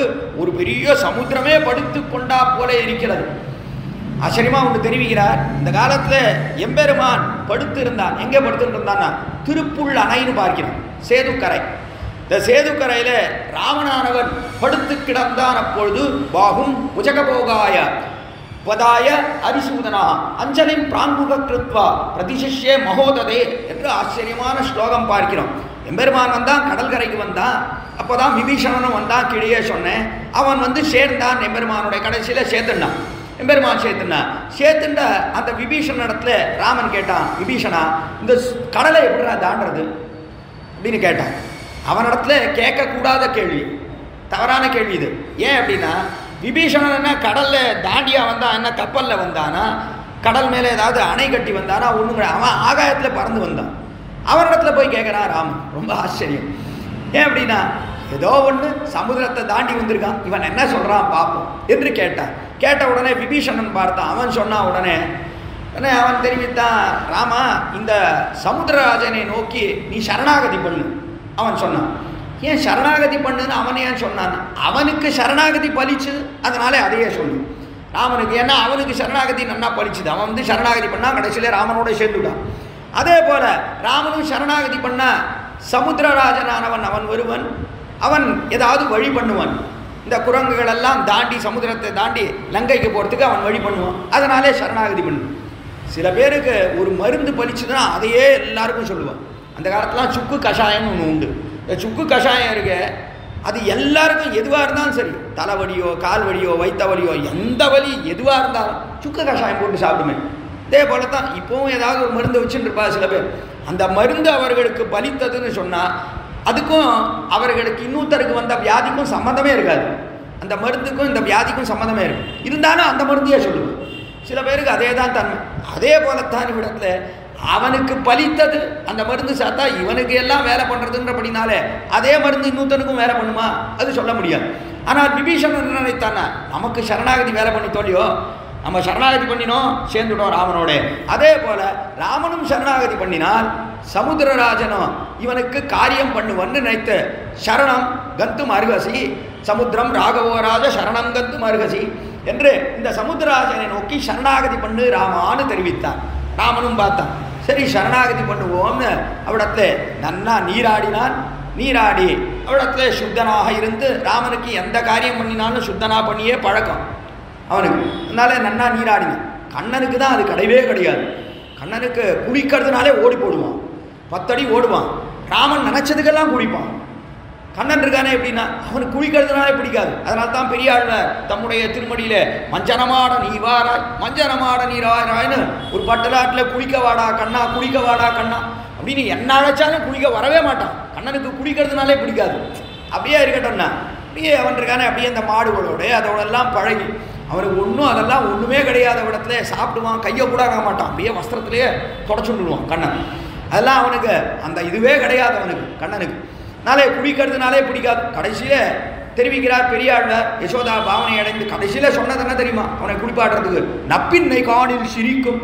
நப்பின்னை பார்த்தா சிரிப்பாடா, உன் பொண்டாட்டி பார்த்தா சிரிப்பா, இப்படி குளிக்காத இருக்கான், வெறும் அழுக்கு பயலாக இருக்கான் அப்படின்னு உன்னுடைய பொண்டாட்டி பார்த்தா சிரிப்பான்னு அப்புறம் தான் வந்து குளிச்சான். ஓ அப்படியா, நப்பின்னைக்கு பிடிக்காதா, சரி அப்போனா குளிக்கிறேன் என்று வந்து குளித்தான்னு ஆச்சரியமா விருத்தாந்தத்தை பாருங்க. கண்ணனுக்கு குளிக்கிறதுனாலே பிடிக்காது. ராமன் எப்படி இருக்கக்கூடியவன்னா, சீதை இந்த பக்கம் நடந்தாலே ஒருவேளை அவ புடவை தலைப்பு பட்டிருக்குமோ, அவள் எங்கேயோ அந்த பக்கம் நடந்துருப்பா, ஒருவேளை பட்டிருக்குமோன்னு நினச்சாலே போய் குளிச்சுடுவான் ராமன். ஏன்னா அவ்வளோ ஆச்சார பிரதானமான அவதாரம், ஆச்சாரத்துக்கு ரொம்ப முக்கியத்துவம், ரொம்ப சுத்தனாக இருக்கணும், எந்த காரியம் பண்ணாலும் சுத்தனாக இருக்கும் என்று அதில் ஊற்றத்துடன் கூடி இருக்கக்கூடியவன் ராம். அதனாலே இவன் சரணாகதி பண்ண வேண்டும்னு சொன்ன உடனே ராமன் என்ன பண்ணான்? நன்னா போய் நீராடினான். நீராடி தர்பையெல்லாம் கிழக்கை நோக்கி பரப்பினான். அதிலே படுத்து கொண்டான். சக்கரவர்த்தி திருமன் சரணாகதி பண்ணான். முதல்ல அமர்ந்து இருந்தான், அப்புறம் பார்த்தா சரணாகதி பண்ண வரவே இல்லை, சமுத்திரராஜன் வரவே இல்லை. கடைசியில் என்ன பண்ணான்? தர்பையிலேயே படுத்து கொண்டான். அதனால்தான் தர்பசயனம் திருப்புள் அணை என்று பார்க்கிறோம். சேதுல எம்பெருமான் திருப்புள் அணை என்றே திவ்யதேசத்துக்கு பேர். அதனாலே தர்பத்தை விரித்தான் கிழக்கு நோக்கி, அதிலே சயனித்தான். எப்படி இருந்ததுன்னு ஆச்சரியமா தெரிவிக்கிறார். இடத்துல கருங்கடலோடு கருணையன் கடல் ஸ்பர்தித்தா போல இருந்தது, ரெண்டும் போட்டியிட்டா போல இருந்தது. கம்மநாட்டாழ்வார் தெரிவிக்கிறார் நம்முடைய ராமாயணத்தில், கருங்கடலும் கருணையன் கடலும் என்று. கருணையன் கடல் ராமன் பெரிய சமுத்திரத்தை போல ஆச்சரியமா படுத்துட்டு இருக்கான் ராமபிரான விடத்துல. கருங்கடல் எதுனா எதிர இருந்த சமுத்திரம், சமுத்திரம் இருக்கே அது கருங்கடலாக இருந்தது, கருணையின் கடலாக இவ்விடத்துல எம்பெருமான் ராமபிரான் படுத்துட்டு இருக்கான். ரெண்டும் போட்டியிட்டு கொண்டா. ரெண்டு கடல் போட்டியிட்டதுன்னா என்ன ஆகுது? ரெண்டு கடலும் போட்டியிட்டு கொண்டா போல இருந்தது. அவனும் வரவே இல்லை, சமுத்திரராஜனும் என்ன பண்ணாலும் வரக்கூடாதுன்னா என்று அவன் இருக்கிறான். ராமன் என்ன பண்றான்? நீ எப்படி வராமல் இருப்பாய் பார்க்கலாம் என்று அவ்விடத்திலே கிடக்கிறான். 3 தினங்கள் சமுத்திர கரையிலே கிடந்தான். சக்கரவர்த்தி திருமன்னு பார்க்கிறோம். அப்படிப்பட்ட ஆச்சரியமான ஒரு சமுத்திரமே ராம் என்று காட்டுகிறார் இடத்துல. அதைத்தான் ஓதவண்ணன்னு தெரிவித்தார் இங்கே. சதுரமா மதில் சூழ் இலங்கை கிரவன் தலைபத்தருத்து உதரை ஓட்டி ஓர் வெங்கடை ஊத்தவன் ஓதவண்ணன் மதுரமா வண்டு பாட மாமயிலாதரங்கத்தம்மா. அப்படிப்பட்ட அந்த ராமன் இருக்கானே, அவனை எங்க சேவிக்கிறோம்னா இங்கே 2 ஆத்தின் நடுவில் ஆச்சரியமாக படுத்துட்டு இருக்கான். அவன் படுத்து கொண்டு என்ன பண்றான்னா, அன்னைக்கு அந்த சிரமம்லாம் ஏற்பட்டதோ இல்லையோ, ராவணனை கொண்ட சிரமம், அதெல்லாம் அந்த சிரமமெல்லாம் தீரும்படியாக தெற்கு வாசல் வழியாக புகுந்து, லங்கையில காரியெல்லாம் பண்ணிட்டு தெற்கு வாசல் வழியாக புகுந்து நன்னா படுத்துட்டு இருக்கான். இப்போ படுத்துட்டு அந்த சிரமத்துக்கெல்லாம் இப்பொழுது பரிகாரம் தேடும்படியாக இவ்விடத்துல என்ன இருக்குன்னா, நிறைய ஆச்சரியமாக பாட்டும் அதே போல ஆடலும் ரெண்டும் கலந்துருக்குனா என்று இங்கே காட்டுகிறார். ஓதவண்ணன் மதுரமா வண்டு பாட, மதுரமா வண்டு மிகுந்த மாதுரியத்தோட வண்டுகளெல்லாம் பாடுகிறது. வண்டுகளெல்லாம் நன்னா பாடுறது. பாடித்துன்னு சொன்னா அடுத்தபடியா பாடலோட ஆடலும் இருக்கணும் இல்லையும். மதுரமா வண்டு பாட மயிலாடு என்று மாமயில் என்று ரொம்ப அழகோடைய கூடின மயில்கள் அவைகளெல்லாம் ஆடுகிறது. அண்ணா தொகையை விரிச்சுட்டு திருவரங்கம் பெரிய கோயிலில் எம்பெருமானுக்கு சிரமத்தை எல்லாம் போக்க வேண்டும் தான் என்று சொல்லி ராஜாக்கள்லாம் இருக்கிற நிறைய வேட்டையாடிகள்லாம் வர. வேட்டையாடி வந்த பிற்பாடு அவ்விடத்தில் தங்களுடைய அரண்மனைக்கு வந்து சேர்ந்தார்கள்னு சொன்னார். உடனே என்ன அப்படின்னா, அவர்கள் வேட்டையாடின சிரமமெல்லாம் தீரும்படியாக ஆடல் பாடல் அதை பார்க்கிற முடியும். அவர்களுக்கு ஆடல் பாடல்லாம் இருக்கணும், அப்பதான் அந்த சிரமமெல்லாம் ஏற்படும். அதே போல ராவணன் என்று சொல்லக்கூடிய ஒரு கொடிய மிருகத்தை வேட்டையாடி வந்தான் சக்கரவர்த்தி திருமான். வந்து இங்கே சயனித்து ஆச்சரியமா ஆடல் பாடலை அனுபவித்துக் கொண்டு கிடக்கிறான் இடத்துல. அதற்காக இருக்கக்கூடிய ஒரு அரங்கம், அரங்கம்னா ஸ்டேஜ், அதுக்காக இருக்கிறது. இங்கே அமர்ந்து கொண்டு அந்த அரங்கத்திலே அமர்ந்து எம்பெருமான் இருக்கானே ஆச்சரியமாக ஆடல் பாடலை அனுபவிக்கிறான். ஓதவண்ணன் மதுரமா வண்டு பாட மாமயிலாட அரங்கத்தம்மா திருவைத்து உதரபந்தம் என் உள்ளத்துள் நின்று உலாகின்னதே.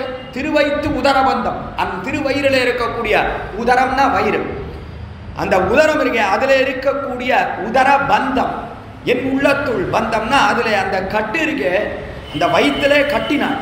கட்டின வழியாருனா யசோதை பிராட். அவள் கட்டினாள். இந்த வயிறோட சேர்த்து நன்னா உரலோட சேர்த்து கட்டினாள். கண்ணபிரான் நிறைய வெண்ணையெல்லாம் திருடுறான். திருடினவன் ஆங்காங்கே திருடினான்னு எல்லாரும் வந்து சொன்னான். சொன்ன காலத்தில் யசோதரிகளை இவெல்லாம் விரும்ப போய் சொல்கிறானா, என் பிள்ளைய பார்த்தாலே பொறாமை.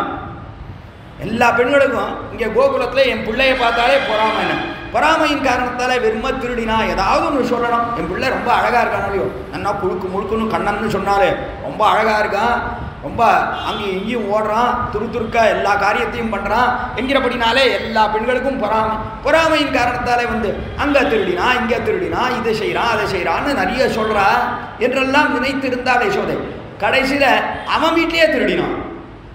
அப்போதான் தெரிஞ்சது, ஓ இவன் திருட்டு பைய, நாம் ஏதோ நினச்சிட்டு இருந்தோம், எல்லாரும் அனாவசியமாக சொல்கிறார், நம்ம வீட்டிலேயே திருடுறான் என்று கண்ணனை அவள் அப்படி பார்த்த காலத்தில் தான் ரொம்ப கோபம் வந்தது அவளுக்கு. திருடினருக்கு சகாயம் பண்ணது எதுன்னு பார்த்தா உரல் தான் சகாயம் பண்ணித்து. உரல் இருக்க அதன் மேலே தான் ஏறி உரியில வச்சிருக்கா மேலே வெண்ணையை. அந்த வெண்ணையை திருடி நன்னா சாப்பிட்டுருக்கான். இடத்த சாப்பிட்டு இவன் இருக்கானே நன்னா படுத்துட்டு இருக்கான், ஒன்றும் தெரியாதா போல அவ்விடத்துல கிடக்கிறான் எம்பெருமான் என்று பார்த்தால் இந்த திருமங்கை ஆழ்வார் அற்புதமாக கொண்டாடுகிறார். அக்காலத்தில் எம்பெருமான் பண்ணினது என்னன்னா, நன்னா இவள் இருக்கால ஒரு நாள் நன்னா தயிரை கடைஞ்சா அதிலிருந்து வெண்ணையெல்லாம் எடுத்து யாருக்கும் தெரியாதா போல இவ்விடத்துல வேறோர் முதல் மடவாள் வேறோர் களத்திட்டு நாரார் உரியேத்தி நன்கமே வைத்ததனை போரார் வேர்க்கண் மடவாள் பூந்தனையும் பொய்யுறக்கம் ஓராதவன் போல் உறங்கி அறிவுத்து தாரார் தடந்தோள்கள் உள்ளளவும் கை நீட்டி ஆறாத வெண்ண விழுங்கி. பெருமான் பண்ணின காரியம் என்னன்னா, கண்ணன் இருக்கானே இவன் படுத்துட்டு இருக்கும் காலத்திலேயே பார்த்தாள் யசோதை. அப்ப தயிரை கடையும் காலத்துல பார்த்தா, கண்ணன் என்ன தூங்குறான், பரவாயில்ல கண்ணனா தூங்குறான். அவன் நடுநடுல அப்படி கண்ணை திறந்து பார்த்துக்கிறான். இவன் பார்க்காத இருக்கும் போது பார்த்துக்கிறான், ஓ தாயார் தயிரை கடையிறாடா, சரி வெண்ணெய் வந்துடும், அதுக்காக தான் காத்துட்டு இருக்கான். இவனும் நன்னா கடைஞ்சிட்டு அதுலேருந்து வெண்ணெயை எடுத்து இவனுக்கு தெரியவே கூடாது என்கிறா போல எப்பொழுதும் வறுக்கக்கூடிய ஒரு பாத்திரத்தில் வைக்கல, வேறொரு கலம் என்னைக்கும் வைக்கிற பாத்திரத்தில் வச்சா அவனுக்கு தெரிஞ்சிடும் என்கிறபடினாலே வேறொரு கலம் வேறு ஒரு தெரியாத பாத்திரத்தில் வைத்து ஆறார் உரி ஏற்றி நன்கமைய வைத்ததனை என்று நன்னா உரியில ஏற்றினா கள்ள முடிச்சுன்னு அந்த முடிச்சை யாராலையும் அவுக்கவே முடியாது. இந்த முடிச்சை அவுத்தா, அதாவது அந்த பானையை நன்னா கட்டி உரியில வச்சு அதுக்கு மேலே ஒரு முடியை போட்டு மூடி அதற்கு மேலே எல்லாம் மண் பாத்திரங்கள் அதனால் இந்த மண் குடத்தில் வைத்து அதற்கு மேலே ஒரு தட்டை போட்டு மூடி அதை நன்னா கயிறை வச்சு கட்டியிருக்கா. அந்த முடிச்சை அவுத்தாலே அது என்ன ஆகும்னா எங்கேயோ போய் சிக்கின்றோம், அது சுலபமாக அவுக்க முடியாது. அன்றபடினாலே அப்படிப்பட்ட ஒரு முடியும் போட்டு வச்சுட்டு சரிண்ணா இனி கண்ணனோ தூங்கிட்டு இருக்கான், கண்ணையே திறக்கலை, அதனாலே கண்ணனுக்கும் ஆபத்து இல்லை வெண்ணைக்கும் ஆபத்து இல்லை. அவளுக்கு என்ன பயம்னா, இந்த பையன் ஏகமாக வெண்ணையை சாப்பிட்டு வயர் என்னத்துக்காகுது, வயர் தாங்குமா இவ்வளோ வெண்ணையை சாப்பிட்டா? வெண்ணெய் சாப்பிடணும்னு ஒரு குழந்தை வேணும்னு ஆசைப்பட்டான். நந்தகோபனும் யசோதையும் வெண்ணெய் நிறைய இருக்குண்ணா, கைலாய பர்வதத்தை போல வெண்ணெய் நிறைய இருக்கு, இந்த வெண்ணெயை சாப்பிடணும்னு தான் ஆசைப்பட்டா. ஆனால் அதுக்குன்னு இப்படி சாப்பிடணும்னு தெரியாது அவளுக்கு. இப்படி சாப்பிட்டா வயத்துக்கு என்னத்துக்காக இந்த குழந்தைக்கு சிறிய வயரை தாங்குமா என்று நினைக்கிறாள். அதான் பயம் அவளுக்கு, வேற ஒன்றும் இல்லை. அதனாலே பயந்து இதெல்லாம் மறைச்சு வச்சா. ஆனால் இவன் என்ன பண்ணான்னா, இவன் எழுந்திருந்தான். அவள் போன உடனே அப்பாடான்னு எழுந்தான். அப்போ தான் என்னவோ எழுந்திருக்கிறா போல சோம்பலெல்லாம் முடிச்சுண்டு கிருஷ்ணான்னு கை காலெல்லாம் அசைக்கிண்டு எழுந்து நேரம் வந்தவன் தாரார் தடந்தோள்கள் உள்ளளவும் கை நீட்டி ஆறாத வெண்ணெய் விழுங்கின்னு அந்த பானை இருக்க இவனுக்கு அது தெரியாது முடிச்சு அவுக்கிறதுக்கு. நம்முடைய முடிச்செல்லாம் அவுக்கக்கூடியவன் பெருமா. இந்த பெரிய பாண்டத்தில் இருக்கக்கூடிய முடிச்சு அவுக்கிறதுக்கு இவனுக்கு என்ன கஷ்டம், முடிச்சு அவுத்தான் சுலபமா இறக்கினா உரியிலேருந்து நன்னா வெண்ணையை உள்ளளவும் கை நீட்டி நிறைய உள்ள கையை விட்டான். அந்த பாண்டத்தினுடைய அடிபாகம் பரியந்தம் கையை விட்டு நிறைய வெண்ணெயை எடுத்து நிறைய சாப்பிட்டுட்டு பூர்ணமாக சாப்பிட்டு முடிச்சா கடைசியில் பார்த்தா ஒன்றும் இல்லை, பானையில் எல்லாம் காலி. என்னடா இது எல்லாம் காலி ஆகிடுத்து, சரி இந்த பானையில் என்ன வச்சுருக்கா பார்க்கலாம் அப்படின்னு பக்கத்தில் பார்த்தா தயிரை கடைஞ்சு வெண்ணெயை எடுத்தாச்சுன்னா மோர் தான் இருக்கும். மோரை பார்த்தானோ இல்லையோ, மோரை பார்த்தாலே பிடிக்காது கண்ணனுக்கு. எவன்டா இந்த மோரை சிருஷ்டிச்சான், மோரையும் மூஞ்சியும் பாருது சைக்கலை, அவனுக்கு தண்ணியாக அந்த ஓடித்துனா மோரை பார்த்தா பிடிக்காது கண்ணன். நாளே மோரார் குடம் உருட்டி முன்கிடந்த தானத்தை மோர் குடத்தை எட்டி உடைச்சான். அவனுக்கு பிடிக்கல மோரை பார்த்தா, மோர் குடத்தை எட்டி உடைச்சான். அது என்னாச்சு, அந்த மோர் பாண்டம் இங்கேயும் அங்கேயும் சுற்றி போய் மூளையில் போய் உடைந்து விழுந்து அதுலேருந்து மோரானது எல்லா இடத்தையும் பெருகிறது, ஓடிட்டு இருக்கு மோர். பார்த்தான். எல்லா இடத்துலையும் மோர் ஓடின உடனே பயம் வந்துடுத்து. ஐயோ அம்மா வந்தா என்ன பார்த்தா என்ன பண்ணுவோ தெரியலையேன்னு கிடுகிடுன்னு ஓடி வந்தான். முன்கிடந்த தானத்தை முன்னாடி எப்படி படுத்துட்டு இருந்தானோ அதே ஸ்தானத்துல அதே இடத்துல கை வச்ச இடத்துல கை, கால் வச்ச இடத்துல கால், அப்படியே படுத்துனானா. ஒன்றும் தெரியாதவன் போல் அப்படியே வந்து படுத்து கொண்டான். ஆச்சாரியர்கள்லாம் ரொம்ப ஈடுபட்டு தெரிவித்தார். முன்பு க்ஷீரார்ணவத்திலே கிடந்தான், இப்பொழுது மோரார்ணவத்திலே கிடக்கிறான். முன்னாடி க்ஷீரார்ணவத்தில் இருந்தான், பார்க்கடல்ல இருந்தான், இப்போ மோர்கடல்ல இருக்கான். மோர் நடுவில் வந்து படுத்துருக்கான். எங்கே பார்த்தாலும் சுற்றி மோர் ஓடுறது, நடுவில் படுத்துட்டு இருக்கான். கண்ணன் ஒன்றும் தெரியாத போல படுத்துட்டு இருக்கான். அந்த அளவு இல்லையோ பார்த்தா இது என்னடா இது, நாம் எப்படி விட்டுட்டு போனோமோ அப்படியே படுத்துட்டு இருக்கான் கண்ணன். ஆனால் சுற்றி பார்த்தா எங்கே பார்த்தாலும் மோர் ஓடுறது, போய் பார்த்தா வெண்ணையை காணும். தெரியாதானே ஐயர் இவரல்ல, பண்ணினது இவரை தவிர வேற யார் பண்ணியிருப்பா என்று கோபம் வந்தது. அப்போது யசோதை பிராட்டிக்கு இவன் தான் சாப்பிட்டுருக்கணும் என்று நினைத்தார். அப்பொழுது மோர் குடத்தை உருட்டினான். மறார் குடமுருட்டி முன்கிடந்த தானத்தே போராதவன் போல் கிடந்தானை கண்டவளும் வாராத்தான் வைத்தது காணான். வந்தவள் வைத்த வெண்ணையெல்லாம் காணவில்லை என்று பார்த்தாரோ கோபம் வந்துட்டு வாராத்தான் வைத்தது காணான் என்று தெரிவித்து அடுத்தபடியாக பார்த்தாள். சரி இவனுக்கு சகாயம் பண்ணினது எதுன்னு பார்த்தா உரல், அதன் மேலே தான் ஏறி இந்த மண்பாட்டத்தை இறக்கி இருக்கிறான். அதை பார்த்தாலோ இல்லையோ கோபம் பண்ணது. உரலையும் இவனையும் சேர்த்து கட்டணம் நினைத்தாள். அதனாலே கட்டினாள். அந்த கட்டினால அது எங்க கட்டினான்னா வயிற்றுல கட்டினாள். மார்போடே சேர்த்து திருவைத்து உதரபந்தம், திருவயிறிலே உதரபந்தம், திருவயிற்றிலே உதரபந்தம்னு எடுத்திருக்கேன். உதர வயத்துல உதரம் தான் மார்புன்னு அர்த்தம். உரஸ் என்பதுதான் சம்ஸ்கிருதத்தில் உரஸ் என்பது உதரம் என்று தமிழே கிடக்கும். அதனாலே மார்போடு வயிறோடு எல்லாத்தோடையும் சேர்த்து கட்டினான். ரொம்ப ஆச்சரியமா பூர்வாச்சாரியன் ஒன்று சொன்னான். கட்டினது யாரை கட்டினா தெரியுமா? பிள்ளைய மட்டும் கட்டலை, மாட்டு பொண்ணோட சேர்த்து கட்டினான். ரொம்ப ஆச்சரியம். மாட்டு பொண்ணோட சேர்த்து கத்துற தைரியம் யசோதை ஒருத்திக்கிட்டான் உண்டு. வேற எந்த மாமியாருக்கும் அந்த தைரியம் வராது. யசோதை ஒத்திக்கிட்டான். ஏன்னா மார்பிலே கட்டினான்னா, மார்பில் தானே மாட்டு பொண்ணுருக்கா ஸ்ரீமகாலட்சுமி, மார்பில் தானே இருக்கா. அகலையில்லே நிறையமென்னு அலர்மேல் மங்க உரமார்பான்னு எப்பொழுதும் மார்பிலே எழுந்தருவி இருக்கக்கூடியவள் பிராட்டி. நாளை மார்பிலே சேர்த்து கட்டினாள்னா மனாட்டு பெண் தானே அவள், பிராட்டி தானே மனாட்டு யசோதைக்கு. அதனாலே மாட்டு பொண்ணோட சேர்த்து நன்னா கட்டிவிட்டா என்று ரசமாக தெரிவிக்கிறார்கள் நம்முடைய பூர்வாச்சாரன். இப்படி கட்டி அந்த தடும்பிற்கே இன்னும் பெரிய பெருமானுடைய அந்த வயிறிலே காணும்படியாக இருக்கிறதுன்னு அதுதான் விசேஷம். அப்படி எம்பெருமானுடைய சௌலபியத்தை காட்டுகிறான் பரமசுரவன். முதல்ல கட்டணும்னு வந்த காலத்தை எம்பெருமான் பார்த்தான், கண்ணன் பார்த்தான். என்ன போய் கட்ட முடியுமா உன்னால? நான் எவ்வளோ பெரியவன் தெரியுமா, என்னை போய் கட்ட வருகிறேன்னு உடம்பை பெருக்கடித்தான். பார்த்தா யசோதை பிராட்டி இவனை வேற ஒரு கையில் பிடிச்சிண்டு, அதற்கு மேலே அந்த கயரெல்லாம் இருக்கே அதெல்லாம் ஏற்கனவே முதல் நாளே துண்டு துண்டாக வெட்டி வச்சிருக்கான் கண்ணன். ஏதாவது இதை போல ஆபத்து வந்துட போகிறது என்கிறபடினாலே பெரிய கயரெல்லாம் சின்ன சின்ன துண்டாக வெட்டி வச்சிருக்கான். அதனாலே அந்த கயரெல்லாம் ஒன்றா சேர்த்து முடிச்சு போடணும். கண்ணனை ஒரு கையில் இடிக்கிட்டு இருக்கா, கண்ணனை விட்டா ஓடி போயிடுவான். காற்றில் கடியனாய் ஓடி அகம்பு என்று காட்டும் வேகமாக ஓடி போடுவான். அதனாலே கண்ணனையும் ஒரு கையில் பிடிச்சிண்டு ஒரு கையில் முடிச்சையும் போட்டுண்டு கடைசியில் முடிச்ச போட்டு கண்ணனை உரலோட சேர்த்து கட்டலான்னு பார்த்தா கயர் போறலை. எப்படின்னா பெருசாயிட்டான் கண்ணன். என்ன போய் கட்ட முடியுமான்னு பெருத்தான் கண்ணன். பிற்பாடு பார்த்தான், கண்ணன் பார்த்தான். ஐயோ பாவம் தாயார் நிறைய வேர்வையெல்லாம் கொட்டுறது, நம்ம எவ்வளோ கட்டப்பட்டு இவளுடைய காலை கட்டணும்னு ஆசைப்படுறா இந்த தாயார். யோசித்து பார்த்தான், நாம் எதற்காக வந்தோம், கண்ணனாக எதற்காக வந்து பிறந்தோம்? சௌலபியத்தை காட்டுறதுக்காகத்தானே வந்தோம். பரமசுலபன்னு சௌலபியத்தை காட்டுவதற்காகத்தானே வந்தோம். அப்படி இருக்கும்போது நான் அறப்பெரியவன் என்னுடைய பெருமையை காட்டுறதா கூடாதுன்னு நினைத்தான். உடம்பை சுருக்கி கொண்டான். சுருக்கிறவனே என்ன ஆச்சுன்னா ஒரு சுத்துக்கு போராத கயர் 9 சுத்துக்கு போருமாயிட்டு. ஒரு சுத்து கூட போறல முதல்ல. அப்புறம் என்னாச்சு, நிறைய இழுத்து நன்னா கட்டுட்டா. வயறு மார்பு எல்லாத்தோடையும் சேர்த்து நன்னா கட்டினாள். அப்பொழுது யசோதைன்னு கண்ணினும் சிறு தாம்பினால் கட்டுண்ண பண்ணிய பெருமாய் கட்டும்படியாக தன்னை அமைத்து கொண்டான காலத்திலே கண்ணவிரான் கண்ணி நுண் சிறுத்தாம்பினாள்னு கண்ணியாக முடிச்சா இருக்கக்கூடிய மெலிதாக இருக்கக்கூடிய தாம்பு கயிறை கொண்டு கண்ணனையும் உரலையும் நன்றாக சேர்த்து கட்டினாள் பார்க்கிறோம். அந்த தழும்பிற்க இன்னும் மாறாமல் விடத்திலே இருக்குன்னா திருவைத்து உதரபந்தம் என்று அது மாறாமல் இருக்கு என்று ஆச்சரியமாக காட்டுகிறார். திருவைத்து உதரபந்தம் என் உள்ளத்துள் நின்று உலாகினதே. அதற்கு என்னுடைய மனசுல எப்பொழுதும் உலாவுகிறதுன்னா அது என்று தெரிவிக்கிறார். திருப்பானாழ்வாரிடத்தில் என்ன ஆச்சரியம், அது என் மனசை விட்டு நீங்காமல் இருக்கிறதுன்னு காட்டினாரிடத்தில். இப்படி திருவயிறு இருக்கே அது ஈர்த்து கொண்டது திருப்பானாழ்வாரை. அடுத்தபடியாக மேலே இருக்கக்கூடிய திருமார்பு, அந்த மார்பானது ஓய் ஆழ்வீர் அதெல்லாம் இருக்கணும்னா அதெல்லாம் சுருங்கின இடம், பரந்த இடம் தான் நம்மை அனுபவிக்கவார் என்று மார்பானது இழுத்தது.